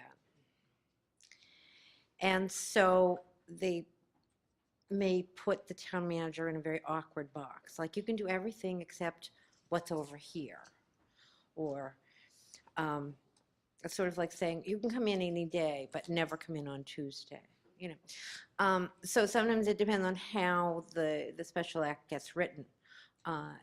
That can be frustrating for the person in the manager role if there doesn't seem to be any rationale for why he's been boxed out of some responsibility or role. That's what I've seen in some of the special acts. Not too many, though. All right, why don't we move on to a presentation on strategic planning. You know, clearly it's an issue of interest, and the importance of strategic planning, I think you'll find, is pivotal to things like long-range financial planning and capital planning. Anna Sirico is going to run us through those recommendations. Good evening. You know, I'm going to go out on a limb here and say that I almost think we should have spoken about strategic planning before we got into the topic of budgets, because really the whole purpose of strategic planning is to take a step back and to engage the entire town, all of the boards and all of the departments, in looking at what's best for the town and what are the priorities of the town. So it's really a process that you look at before you even start attempting budgets. So during our interviews, we heard of the need for centralized, okay, there we go. During our interviews with you, we heard of the need for centralized townwide planning and priority setting, and request that the departments and boards be involved in this process. And by this, I mean bigger picture items in addition to the budget. With these findings in mind, we researched and defined a townwide strategic planning process that would allow for early and frequent collaboration at the board level, again, taking a step back and looking at the town priorities. So our recommendation to the Board of Selectmen is to establish and lead a strategic planning initiative in an open, collaborative, and iterative process. There's those three words again. And as you heard from Barbara, the Board of Selectmen will be tackling this over the next year. We shared with the Board of Selectmen, when we met with them, some of the important features of a strategic planning process that we found in other towns. We suggest that the Board of Selectmen appoint a steering committee with cross-board and resident representation to ensure collaboration. So some of you in here would be on that steering committee. Public participation to identify core values. Public participation through surveys, focus groups, and other priority setting exercises is a key element of all of the strategic plans that we studied. It's crucial to capture and identify what's of importance to Wellesley taxpayers, and to incorporate this data into any townwide planning effort. Implementation through goals and an action plan. The strategic plan will define the town's vision for the future and its goals and priorities. But then it's important to create an action plan for implementation. This could be the work of the steering committee or of a subsequent implementation committee, also appointed by the Board of Selectmen. Accountability to town meeting. We believe it's critical that objectives and action items be assigned across departments and boards, and that benchmarks and/or metrics be developed to measure the success of the plan. A reporting structure could allow for the Board of Selectmen or the town manager to present an annual update to town meeting and to town residents. So an update on how we're doing on the strategic plan. An evergreen plan that evolves with the town. The strategic plan will evolve and change, obviously, as new challenges and opportunities are presented, so it won't be written in stone. It'll be something that evolves and morphs as different things are presented to us. So strategic planning takes a lot of time and effort, but what will it provide? It will create a framework for consensus regarding vision, values, and priorities. Through the planning process, the town will develop a consensus to support decisions made, especially in the budget, regarding the allocation of fiscal and physical resources and of human capital. It will provide long-range planning to anticipate and address critical issues. The plan will serve as the backbone, the plan will serve as the backbone and reference point for critical issues to be addressed in the future. And we know we have several critical issues facing us in the years to come. The strategic plan will facilitate public participation to incorporate resident views. Again, as mentioned, through the use of resident surveys and focus groups, taxpayer input will be incorporated into our governmental decision-making. It will ensure integrated, collaborative, and transparent government. The strategic plan will provide further transparency in town government. In addition, it will provide an umbrella to integrate those existing departmental strategic plans, such as the schools plan and I believe a few other departments. Finally, the plan will provide guidelines to measure and evaluate budget and capital initiatives. The strategic plan will render guidelines for the annual budgeting process, and it will help to align the townwide financial plan, the annual budget, and the capital budgets. So in summary, the committee believes strategic planning is crucial to Wellesley as we navigate our future. Thank you, Anna. Anyone have a comment or question on strategic planning? Seeing none? You know, it was interesting as we talked with people, the extent to which people really were interested in participating in this type of planning. They really saw the value of it. They wanted to be a constructive part of the goal setting for the town, and I think this would be a wonderful initiative.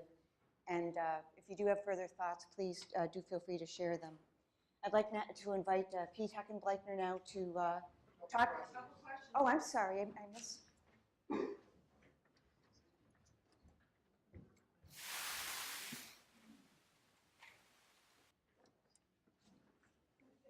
I'm sorry, I missed you. John has the advisory. And so what would be the approval process for the strategic plan?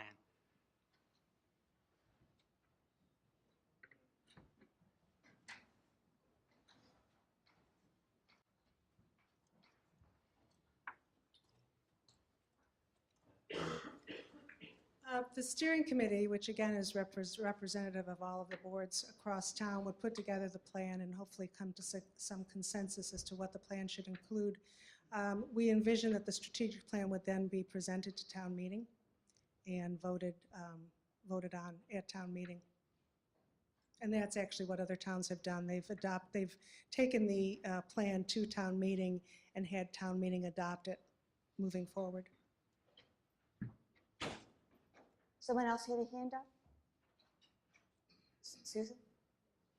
Just a quick question on it. How does this dovetail with the townwide comprehensive plan? You know, in terms of how do they work together or overlap? That's a good question. The comprehensive plan is really, in other communities, the comprehensive plan is an important plan, as we know, put together by the planning board, but it becomes a subset of the strategic plan. If you're familiar with the comprehensive plan, it identifies key elements, economic development, land use. There's certain key features that have to be incorporated into the comprehensive plan, but it doesn't look at the bigger townwide picture. It doesn't look at schools. It doesn't look at financial picture necessarily. So we would see the comprehensive plan really being developed in concert with the strategic plan and being a part of it. Anyone else?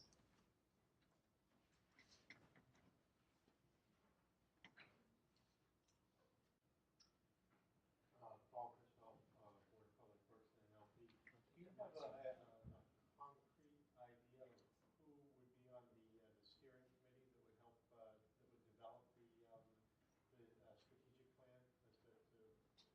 as to particular positions in mind or that sort of thing?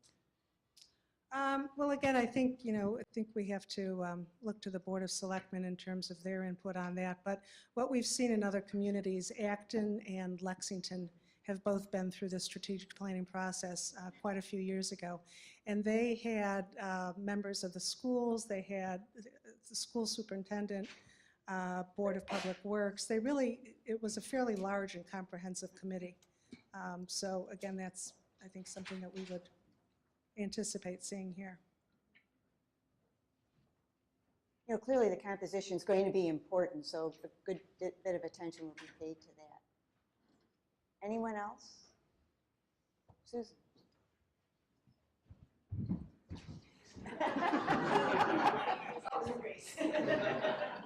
Thank you, Susie. You're doing a great job. Thanks for spotting. A quick question, Susan Troy, Housing Development Corporation, CPC. What would be the timetable for this? It wouldn't be next town meeting. There's a lot to be done. What would be the There's a timetable? lot to be done, and I believe Barbara, from what I understand, the Board of Selectmen will be looking at this in the next year. And also, as a matter of fact, the Planning Board is looking at, I believe, beginning their comprehensive planning process in the next year, so hopefully there'll be some overlap of the two. No. It will begin. They will start looking at it this year. Thank you. Okay, last call for questions on strategic plan. Seeing none? Pete, do you want to review with us human resources recommendations?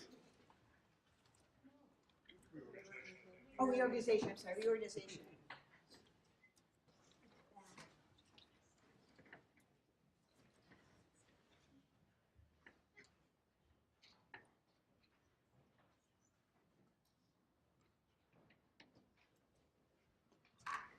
So in answer to a previous question, I already told you what the recommendations are in terms of reorganization. Reorganization is important to the community because circumstances change over time, and the community needs to have a way to restructure, reorganize the way it is set up to do its business.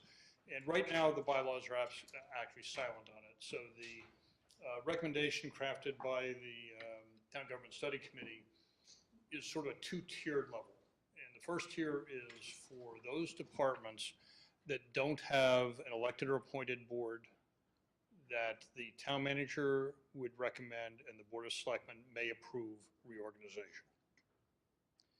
If there is an elected or appointed board involved in the proposed reorganization, then the town manager would recommend it, would go to in consultation with the board. It would go to the Board of Selectmen for a hearing, and after a hearing would need to go to town meeting, and town meeting would have the ability to either approve it or not approve it, but not amend it. And that's a fairly typical provision. So as I said, the current bylaws really don't have a mechanism for making changes. The only way it's done really is either through a special act or through a town bylaw. Periodic organization is needed for a number of reasons, but some of the major ones are economic circumstances like, state aid just got cut in half or whatever it might be, changes in regulation or mandates, and major changes in staff. Sometimes if you have a staff vacancy, you may go back and look at a function and say, might make sense if we combine these two things, and now that we have a staff vacancy, it's easier to do that. The proposal provides checks and balances for departments that have boards, requiring the Board of Selectmen and town meeting approval. It allows the town to be somewhat nimble in addressing emergent circumstances. Now I know we have some questions here, please.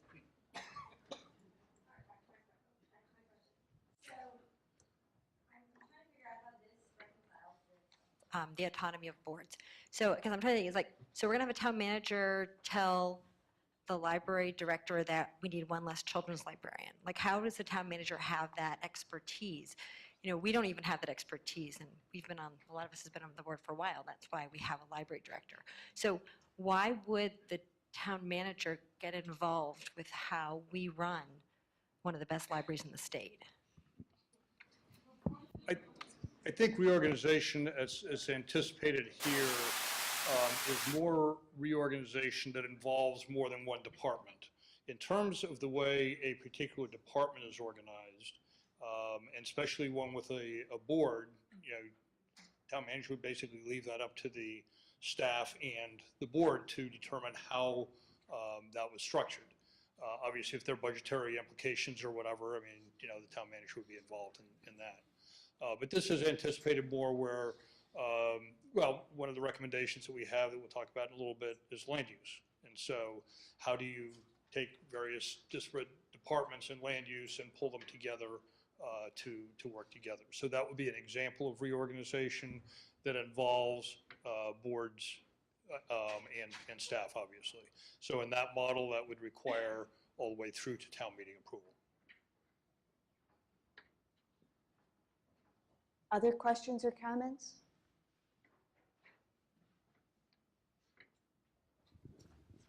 I know that this will come as a strange, but I was playing golf last week with a fellow that I just met, and he told me that he had been playing golf on the Cape with the chairman of the Board of Selectmen for a town in Massachusetts south of here, who he said, calling me, said he runs a great ship in that town, runs very smoothly. He appointed the town manager, and he said he appoints his people to all the other boards when they come up for renewal. Is that possible in our environment to have something like that take place, even if you have a very strong chairman of the Board of Selectmen who served for years as the chairman of the Board of Selectmen? I just sort of thought about it a little while. I thought, is that possible for that much control to be in one person? Well, it would be unusual for the selectmen, especially a member of a Board of Selectmen. Generally, the Board of Selectmen exists only as a body of the whole. No one member can take any action without the other 2 or 4 members, however many the board has. So that'd be sort of unusual for a Board of Selectmen. But for town manager positions, that's sort of a standard provision, is to basically make appointments to staff positions, department heads, in consultation with the boards that may be involved. That's, I mean, if you look at the comparable communities, that's pretty standard in those. You know, and when you think about the functioning of the boards, you know, you play an important role. And, you know, we're going to want to make sure that that continues to be the case. And I can tell you, if I had a Board of Selectmen where someone was usurping that kind of power, I would think twice about who I was going to vote for when the next election came around. But it's important. We are very much looking at checks and balances with regard to all of these recommendations, because the last thing we want to do is to make a recommendation where there isn't an appropriate check, where something like that can be possible. I think in smaller communities, some of which are probably more insular than we are, we have a pretty well-educated and sophisticated resident population here. And I think they'll continue to hold us to high standards, but we do need to be sure that we have appropriate checks, and you know, I appreciate that comment. Anyone else?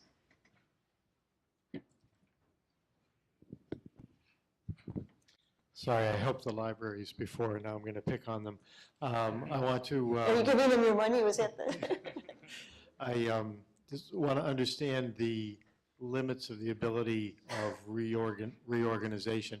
And the example I'm thinking of is, let's suppose that the town manager decided that the children's department at the library really should be part of the school department and not part of libraries. And I'm positing that just as a hypothetical to sort of test the limits of this. I mean, what are the limits of reorganizing into and out of these areas that have their own autonomous boards? You know, I think something like that could happen, could be proposed. There have to be a particular reason for it, financial or, you know, provision of service or whatever. But in this scenario, it would need to go through a full process of consultation with the affected boards, approval by the Board of Selectmen after a public hearing, and then advisory committee, obviously, and then on to town meeting. So it's a pretty strong hurdle to be able to reorganize all or any portion of a department that has a board. either elected or appointed. And that would, the town meeting vote would be a simple majority at Yeah. town meeting? Yep. Okay. How about overall? And then, Who develops the performance plan and who appraises the department head? And who has veto power? So the second question I heard well. My hearing's not great, so you may need to repeat the first one. But in terms of the performance evaluation of department heads, it's done by the town manager in a uniform, consistent system. And then the town manager also with the Human Resources Board and department is responsible for establishing the personnel policies and procedures for all staff. So presumably you will have some uniformity of performance appraisal. and the other part of the question was who does the appointment? Hans, did you want I think you also meant to clarify, Peter, that the appraisal, the performance appraisal with the department head would be done in consultation with the relevant board. In other words, the town manager isn't going to do that in isolation. Right. Yeah, I'm sorry, I hadn't heard the first question, but who has veto power? Over the appointment of a director of a department. It is, ultimately, it's the town manager's appointment in consultation with the particular board, committee, or commission.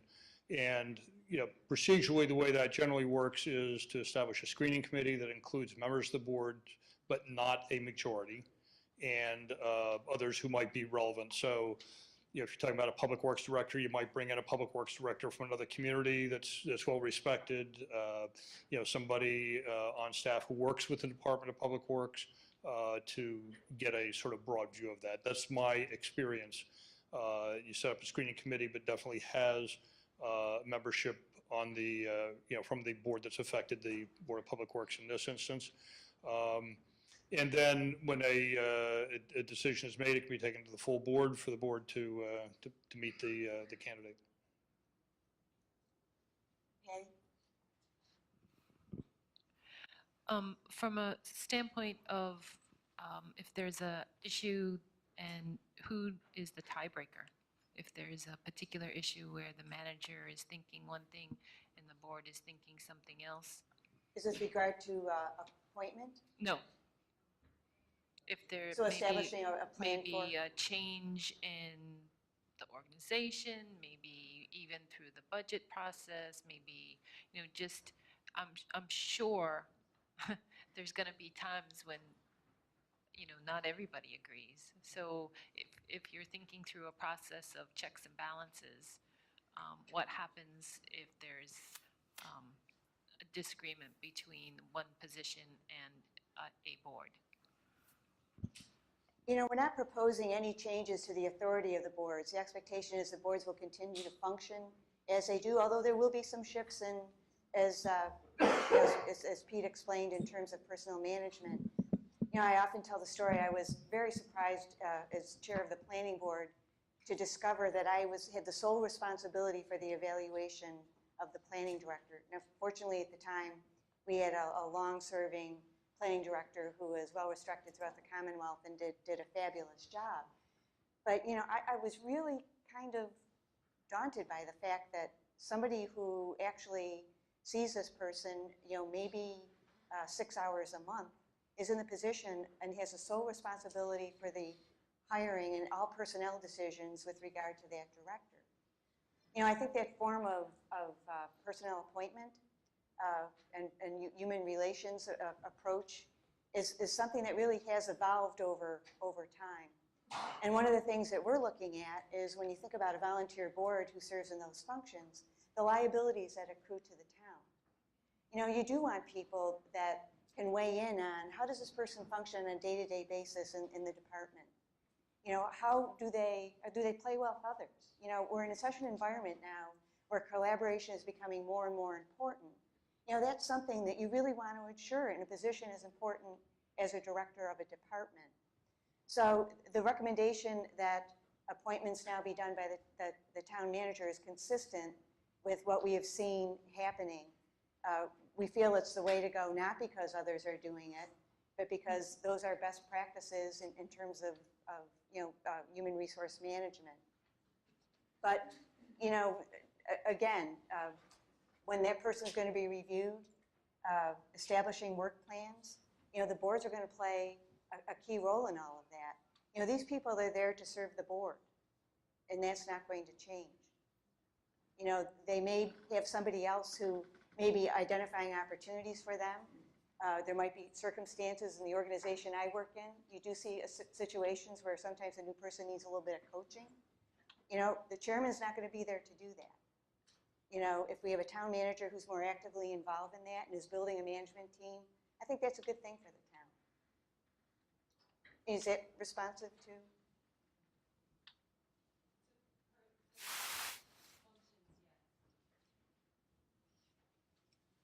Anything else? Any comments? One more question?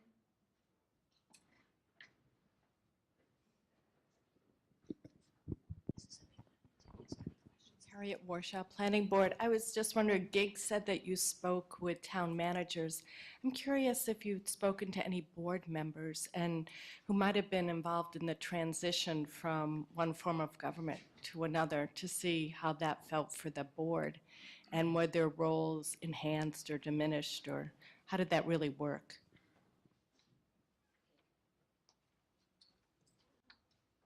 Thank you for that question. We have not spoken to board members, but what we have done is we have spoken to town administrators or town managers who have been the first change in a town. So for example, Pete was the first town manager in Reading and oversaw what that transition is. So we have a good sense from the professionals' perspective about the transition. We haven't yet, and it is an area that we need to spend a fair amount of time on, is the question of transition and what we should be thinking about. I suspect you have other questions and comments. This is a big change, and we would like to hear those, but in the interest of time, I think we're going to move on to the recommendations with regard to elected to appointed boards. Pete? Thank you. So here's my disclaimer. These recommendations are absolutely no reflection on the current incumbents. In fact, the town has been exceedingly fortunate to have such high caliber people in the positions. And I mean, that's sort of a canned comment, but it actually is meant truly. The quality of volunteers in the community is outstanding. So the recommendation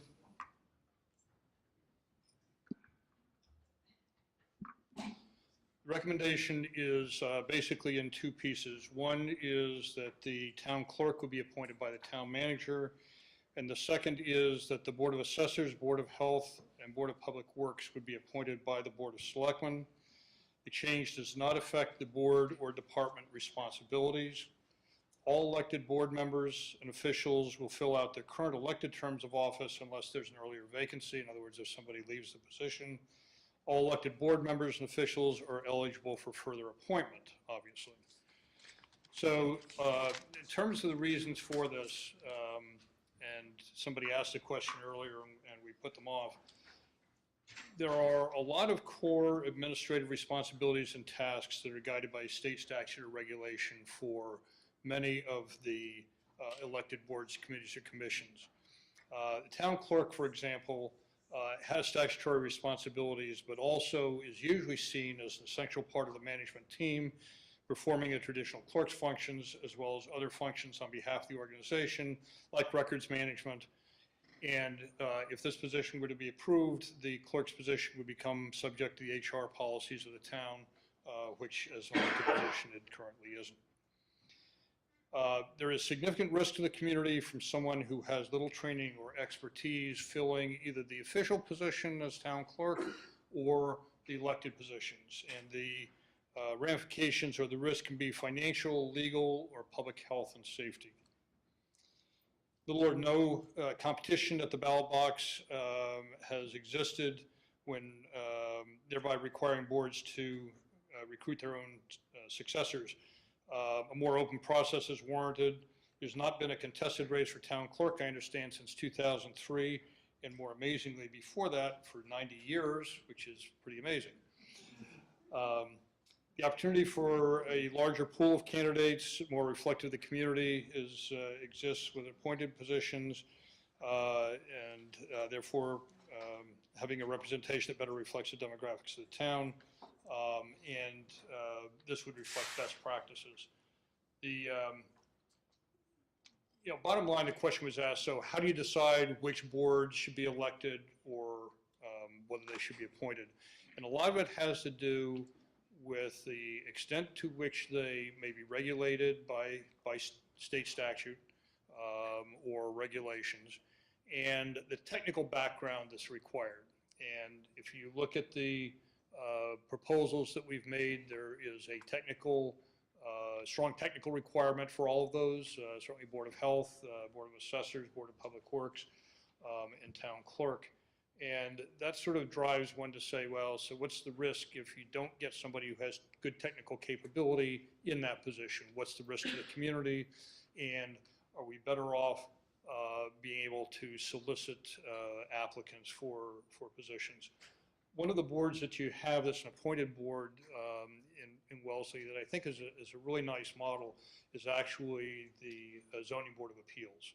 And by local practice, the Zoning Board of Appeals has 2 engineers, 2 architects, and 2 attorneys. And if you look at what their work is and what they're charged to do, that makes a lot of sense.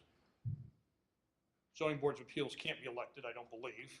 Council could offer an opinion on that, but I don't believe they are. But if they could be elected, and you lose that capability to have that balance that you want on that board, which is a very technical body, then you lose a lot of the ability of that body to function.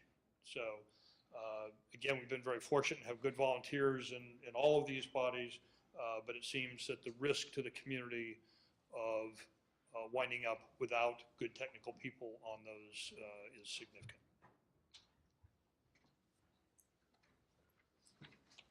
Questions on, yes, Marilyn?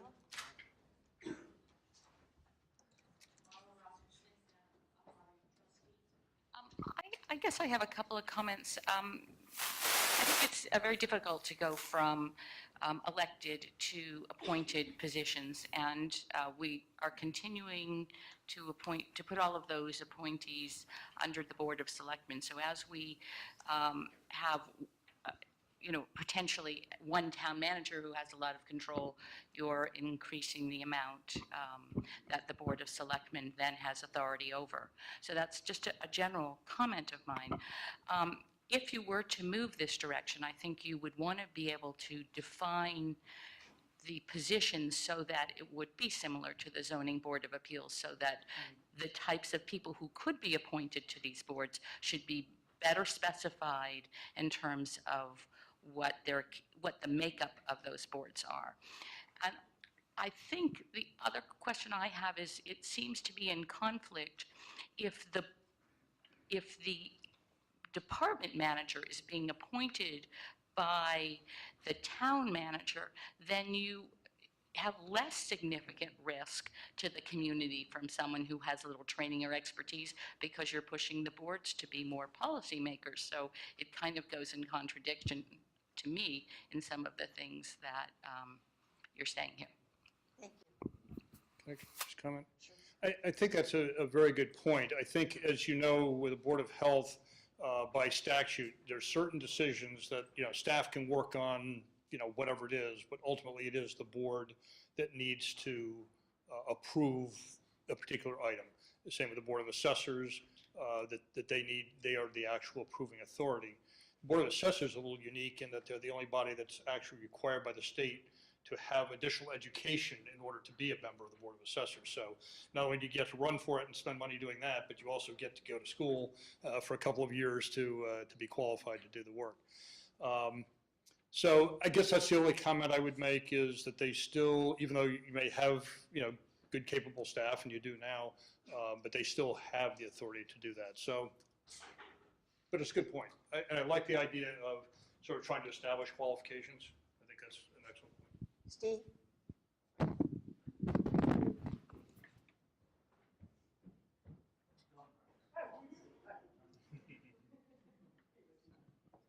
Steve Burt, Chair of the Recreation Commission, and I was happy to see we made the cut there.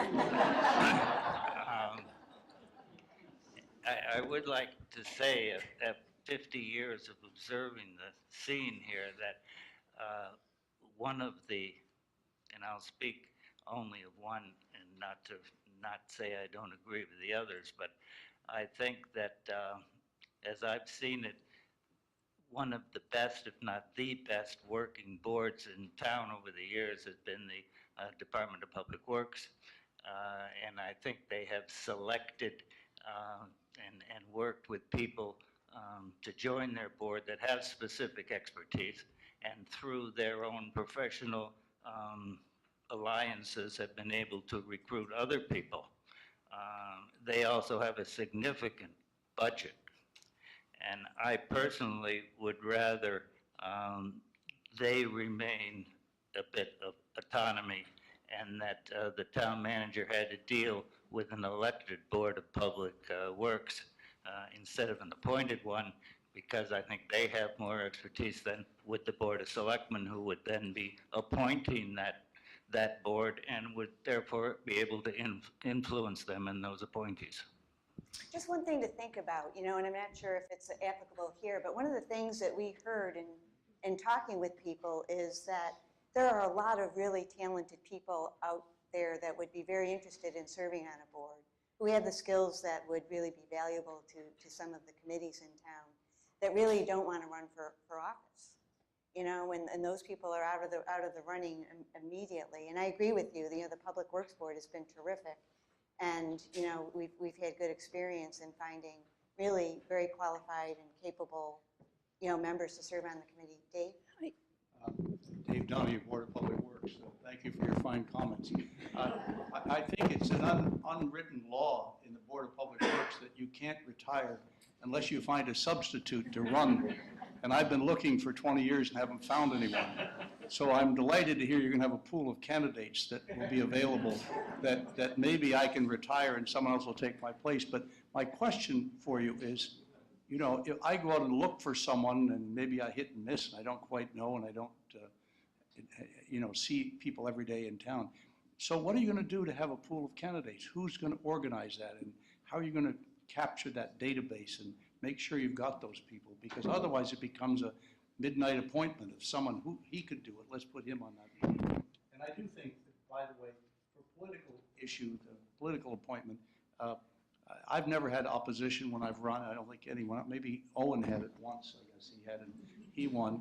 And so really, and I think I get 1 or 2 letters a year from constituencies, and we don't get anyone coming to, very few people come to an open meeting except when we shut down the recycling, the take it or leave it facility about 20 years ago. We had 70 people the next way at our meeting, but normally no one's at our meetings. And so the fact that it really isn't a political office, as you might expect, is not very political.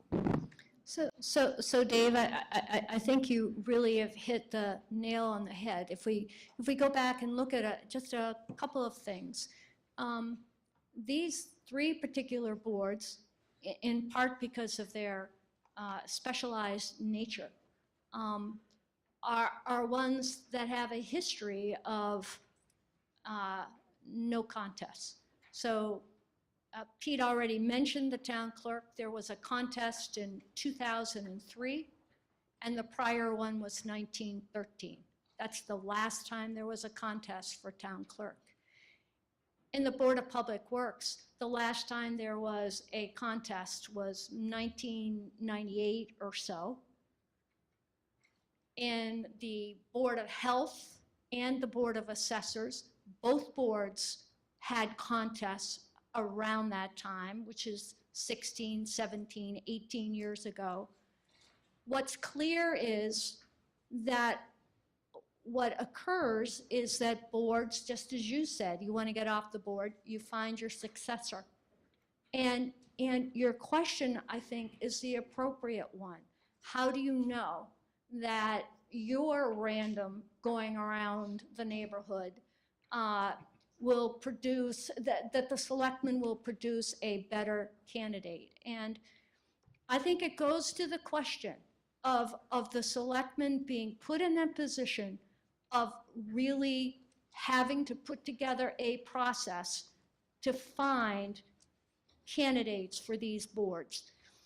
One thing that we all know and we have to recognize, I think, is that the face of our governance does not reflect the demographics of our town. And it is easy enough for us to appoint someone because of a casual, whatever the reasons might be. But we have an opportunity now to really face this issue, to broaden the pool of potential candidates. We honestly believe that there are people who would like to be on boards but don't want to go through the process. It doesn't probably seem like it's much to us to go get the 50 signatures, do all the things with the League of Women Voters. But for some people, and people who are particularly skilled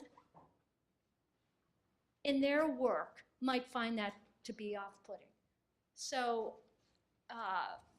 those were the thoughts that we had in looking at this question of changing from elected to appointed. Yes.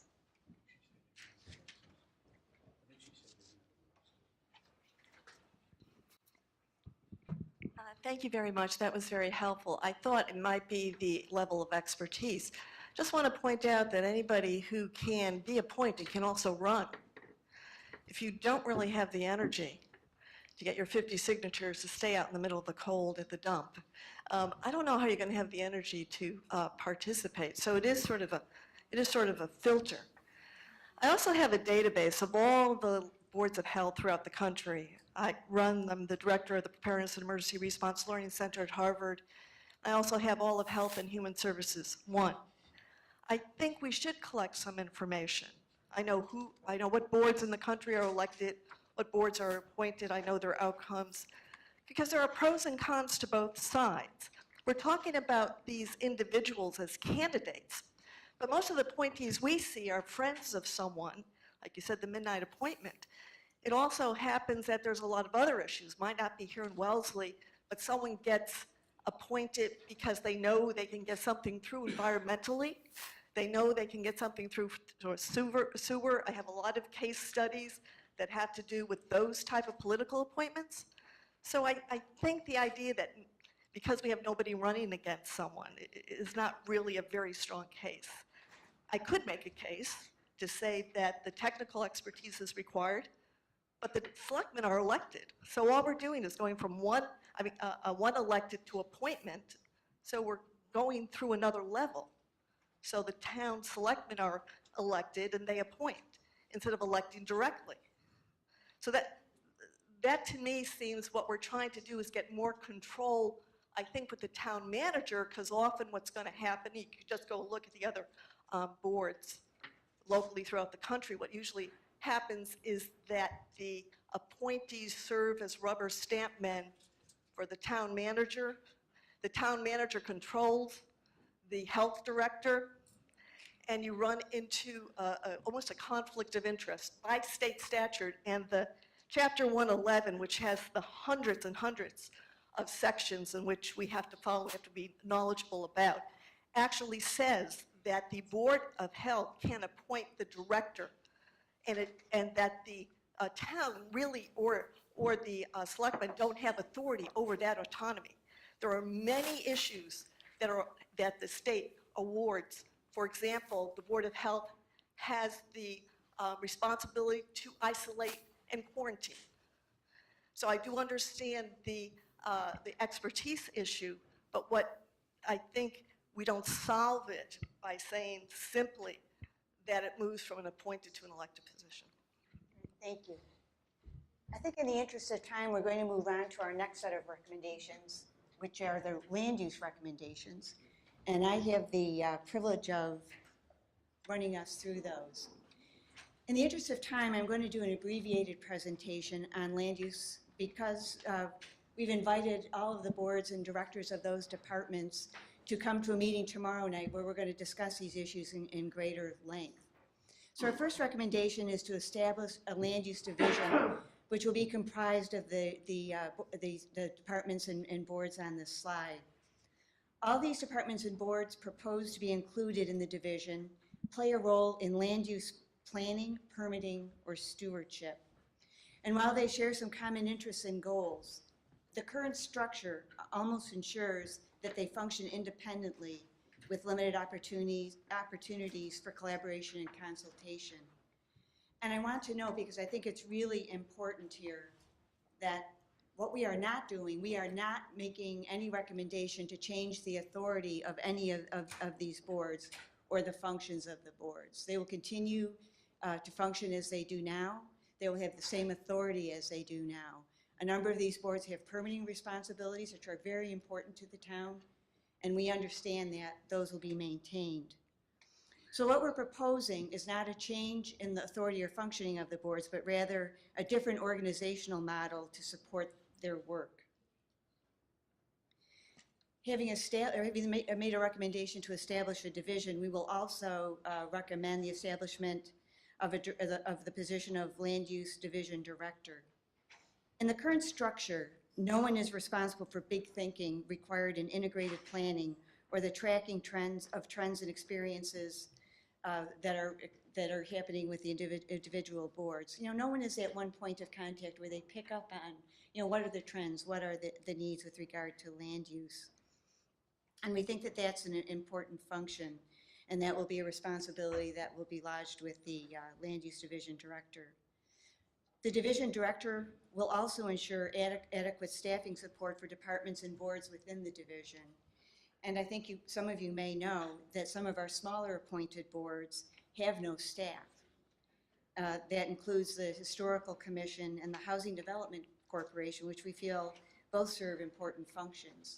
You know, currently, if there's a need for staffing, they try to make do as well they can. The Planning Board and Department has really tried to step forward and provide support for these boards. We really feel there needs to be a more formal mechanism. The Director will also, in consultation with the departments and boards, oversee the development of division and department budgets and the coordination of tech needs. And we believe there are some tremendous opportunities for using technology to improve our permitting and records management processes. The next slide summarizes some of the benefits that result from the creation of a land use division, and they include a structure that connects departments and boards charged with land use planning and regulation, resulting in improved collaboration and communication. It provides a means to ensure the optimal collaborative use of technology across departments, and we are excited about the prospects of instituting a permit tracking system that will allow all boards and departments an opportunity to monitor a project as it moves through various reviews. We believe the proposed change in organizational structure will also result in improved communication, greater opportunity for staff development and training, improved customer service, all of which are clearly valued by the departments and boards interviewed. As we went out and we talked to them, these are things that they would like to see. They look for opportunities for greater collaboration. They see the opportunities that are present for using technology. We would like to put in a structure that helps to facilitate that. We're also recommending the establishment of a position of local enforcement officer. This person will be responsible for enforcing certain provisions of the zoning bylaw that are currently not being enforced or are inconsistently enforced. The building department is swamped with applications for building permits as a result of the enforcement of certain zoning bylaws. You know, given the choice to do an inspection necessary to issue an occupancy permit for a family or to investigate a sign complaint, which are legion, the sign bylaw will lose out every time. Now, I understand that a proposal has been submitted for an operational audit of the building department staff and procedures. And I know the inspector of buildings will welcome that. He's actually talked with us about that. And our last recommendation will be to establish a collaborative process for a comprehensive review of zoning bylaws and regulations. In our conversations with the various boards involved in permitting, it was clear that there's general agreement that the zoning bylaws need review, and some might even suggest an overhaul. I know the planning board sees this need and has actually started to review some of the bylaws. Some of that work was presented at the last annual town meeting. So what we're recommending is that we have a collaborative process and a review that involves other boards involved in the interpretation and application of zoning bylaws, because we believe that their experience in interpreting our bylaws and their practical experience in the field will provide valuable insight as we look at how our zoning bylaws might be revised. Now I'm going to put on my facilitator hat and ask if there are any questions. Again, this is a big change, and we recognize that, and we know that the land use, the departments that are being proposed to go into the land use division have a lot of questions, and we want to hear those. We want to hear their comments. We started that conversation. Yes. Wait for Mike.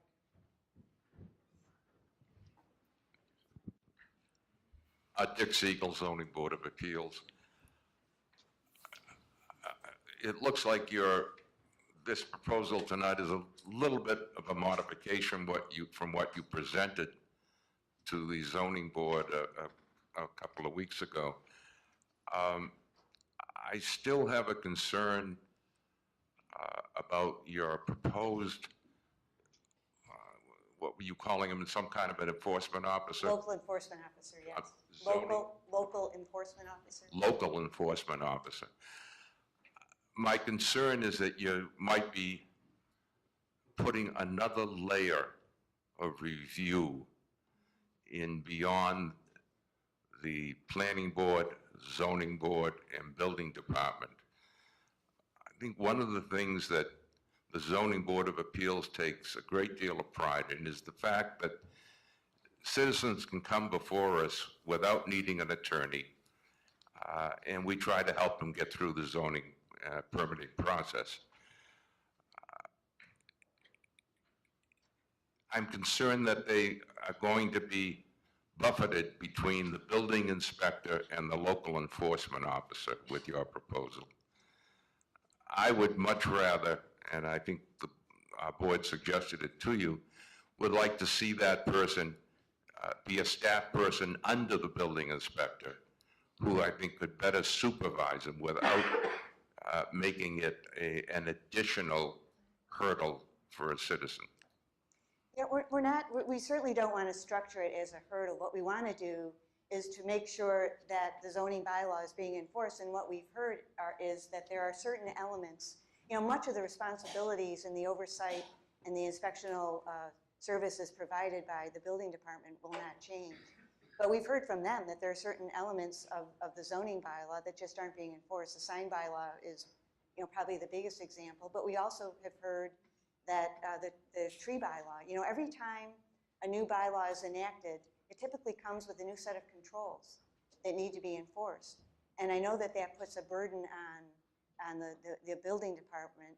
And I know that, the purpose of this, what I understand is a proposed audit, or a review of the department, is to look at, what the workflow is and what the staffing needs may be.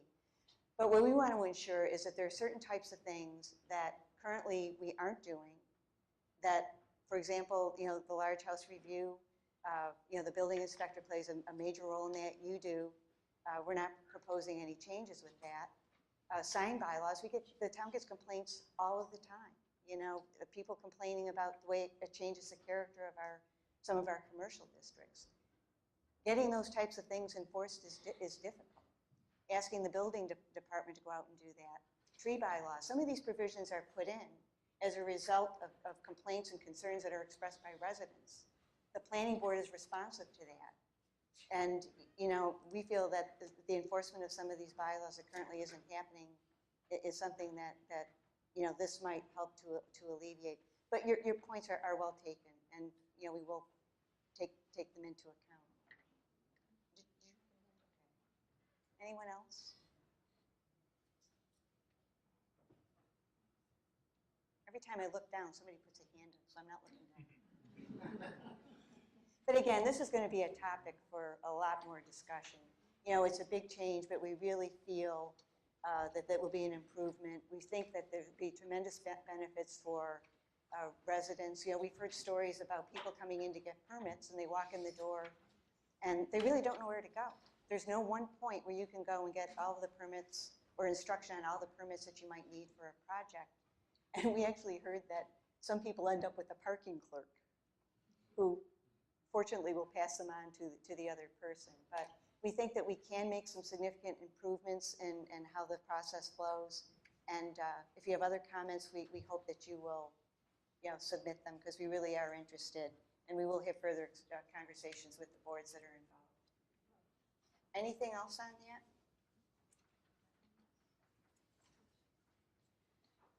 All right, next up is Rich Page, who will talk a little bit about our town meeting recommendations. I am going to talk a very little bit about this. We were charged with looking at the size of town meeting, and we think it should stay the same at 240. If you want to learn more about it, the Wellesley townsmen covered how Wellesley moved to a representative town meeting in great detail in the 1930s. But 240 has worked well with us, and representative town meeting has worked well with us, so we're not recommending any changes. And I'll skip to the bottom one. We also think the timing of elections and the timing of assumption of office has worked just fine for us, and no changes are recommended there. We are suggesting adding a regularly scheduled fall town meeting subject to cancellation by the Board of Selectmen, and to limiting the subject matter to budget articles that are that require an extensive focused discussion, that may need timely action, or that should be taken up apart from a regular town meeting. And these would be things like zoning issues, bylaw changes, or the report of this committee. One of the just breeze right through. One of the things we heard, we talked to a lot of town meeting members, and they just asked for the ability to schedule their time so that they would know when the fall town meeting might take place. So the Board of Selectmen has scheduled one for the fall. This is something we want to try out. In 8 of the past 13 years, there have been fall town meetings. So we think the feedback we heard on this is something that is worth acting on. We also heard a lot of input from town meeting members on how to make the best use of their time and their commitment. So with the help of Beth Sullivan Woods, we've distributed a survey to town meeting members. It went to 239 people, and do you have any thoughts on how the response rate's been? So we've got a response. So the response was we've got 170 responses, and that is a stunningly high rate of response for this type of survey. I think typically, Beth, you'd see maybe 20% and think you hit a home run.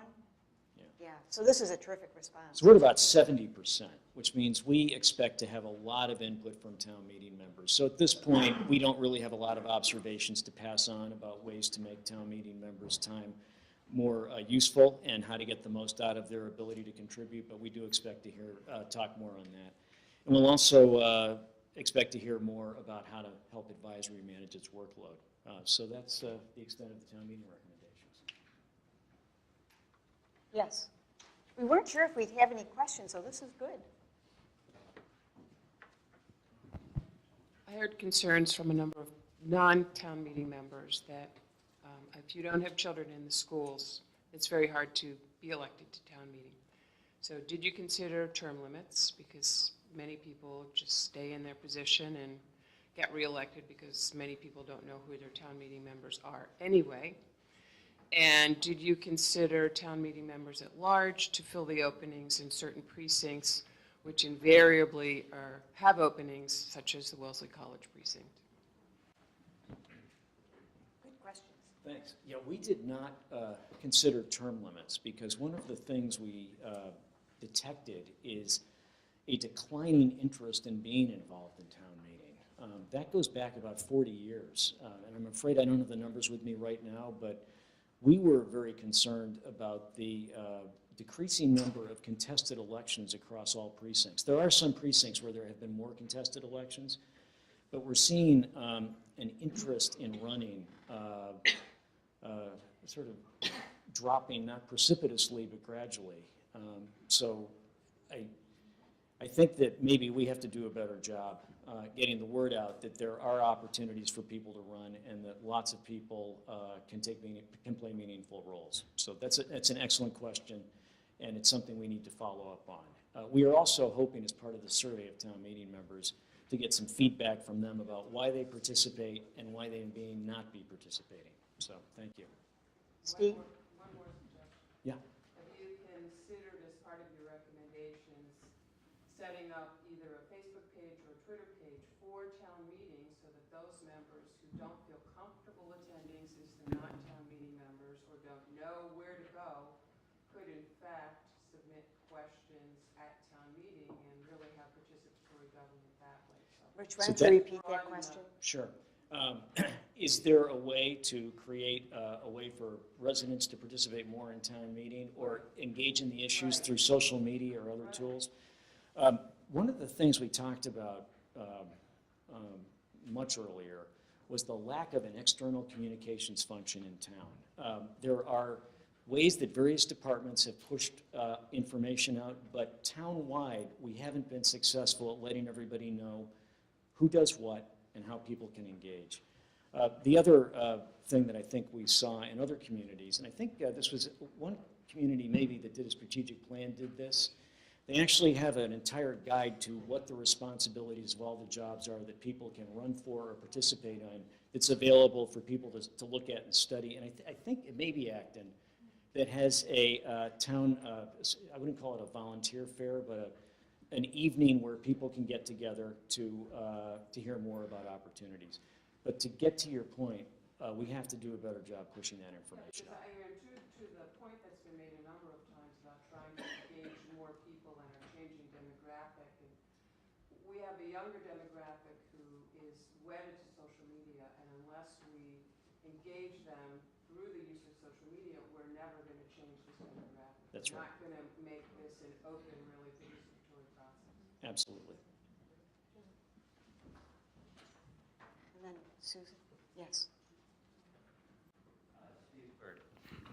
I'm surprised that you had no feelings for changing the election date, because I feel very strongly that that the town election should happen after town meeting instead of before town meeting.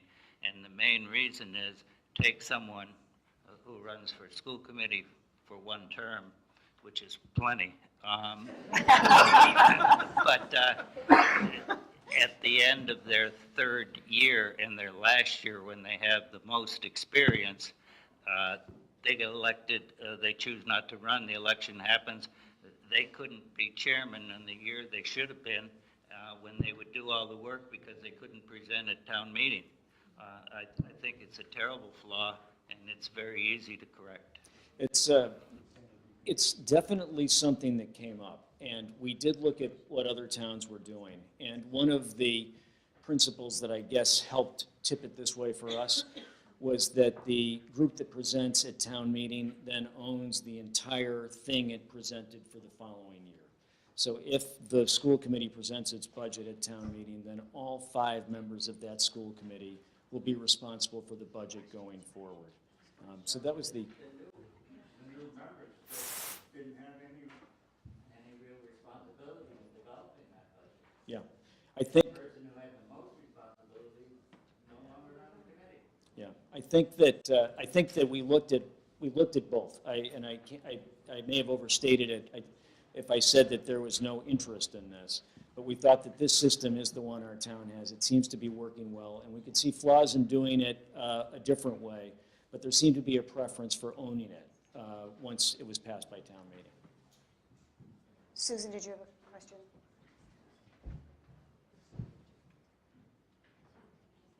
Susan Troy, Two things. League of Women Voters has always had a guide to town government. Getting it into the right people's hands, and that needs to be looked into, but that already exists. Also, in support of what Deb Carpenter said, as a town meeting member who fulfilled this, did this survey and handed it in, I was reminded that originally we had precinct meetings when I was first a member of town meeting, and they were very, very valuable. But it's a dinosaur issue, getting people out for another evening. But the town meeting members in a precinct could meet their constituents, and any way to do that by the social media would be excellent and would replace that, I think, effectively. Thank you. We have time for just maybe one more question.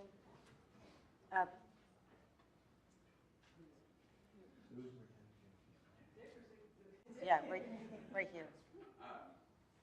I question,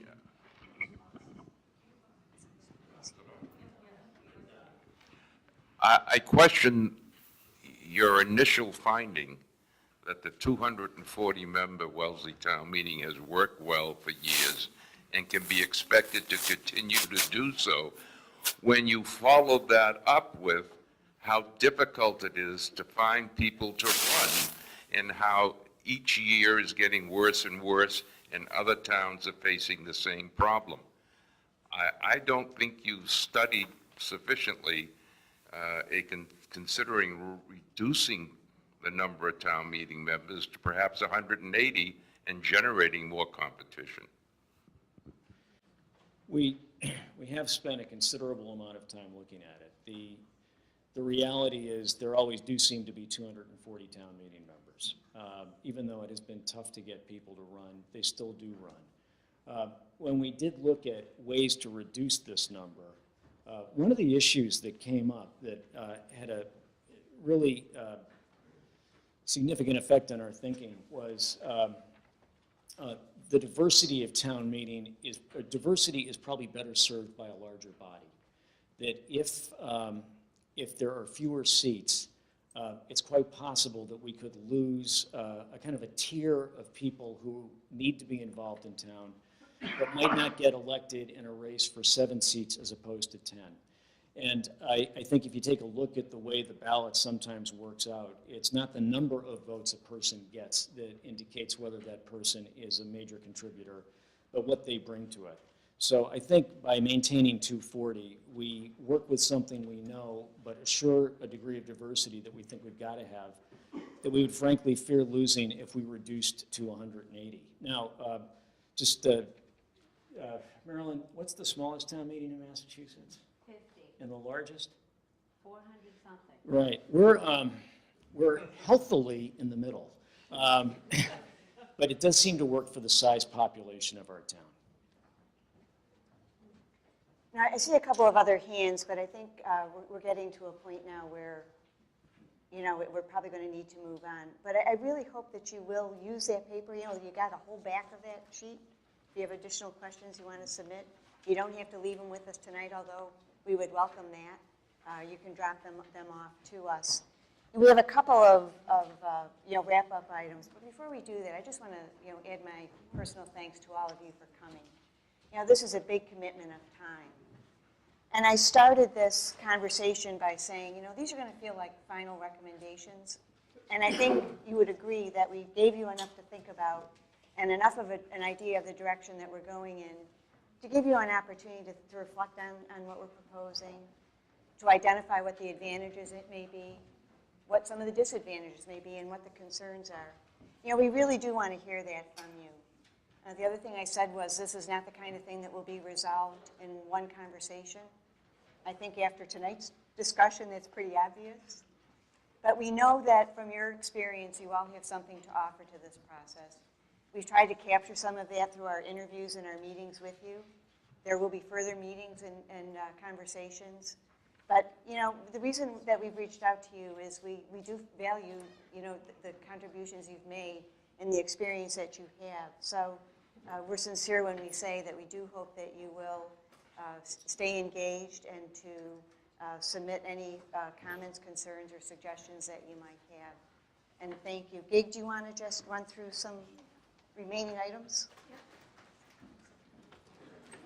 Thank you, Rosemary. And I just want to add that, well, we can tell that we're going to have some lively discussions ahead of us. And believe it or not, we welcome them and we're looking forward to them.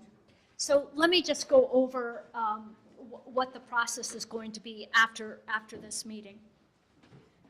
So we're going to start in earnest actually tomorrow, as Rosemary indicated. We're going to meet with all the land use boards and departments to review in much greater detail, even the recommendation that we put up here tonight.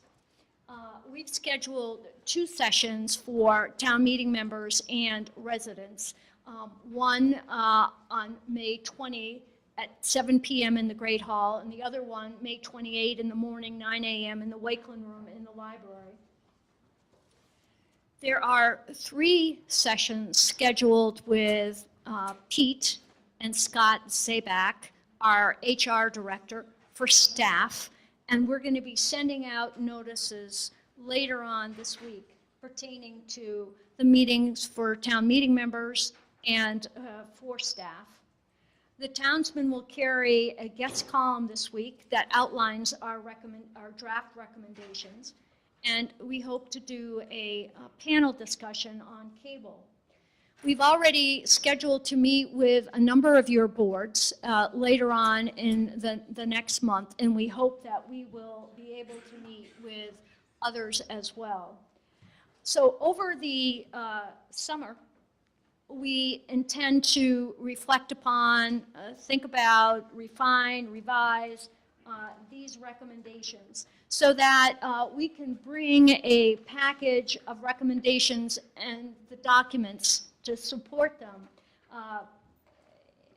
in as early September as we possibly can do, so that there's sufficient time for review by you and by town meeting members and residents and others interested in the work that we're doing.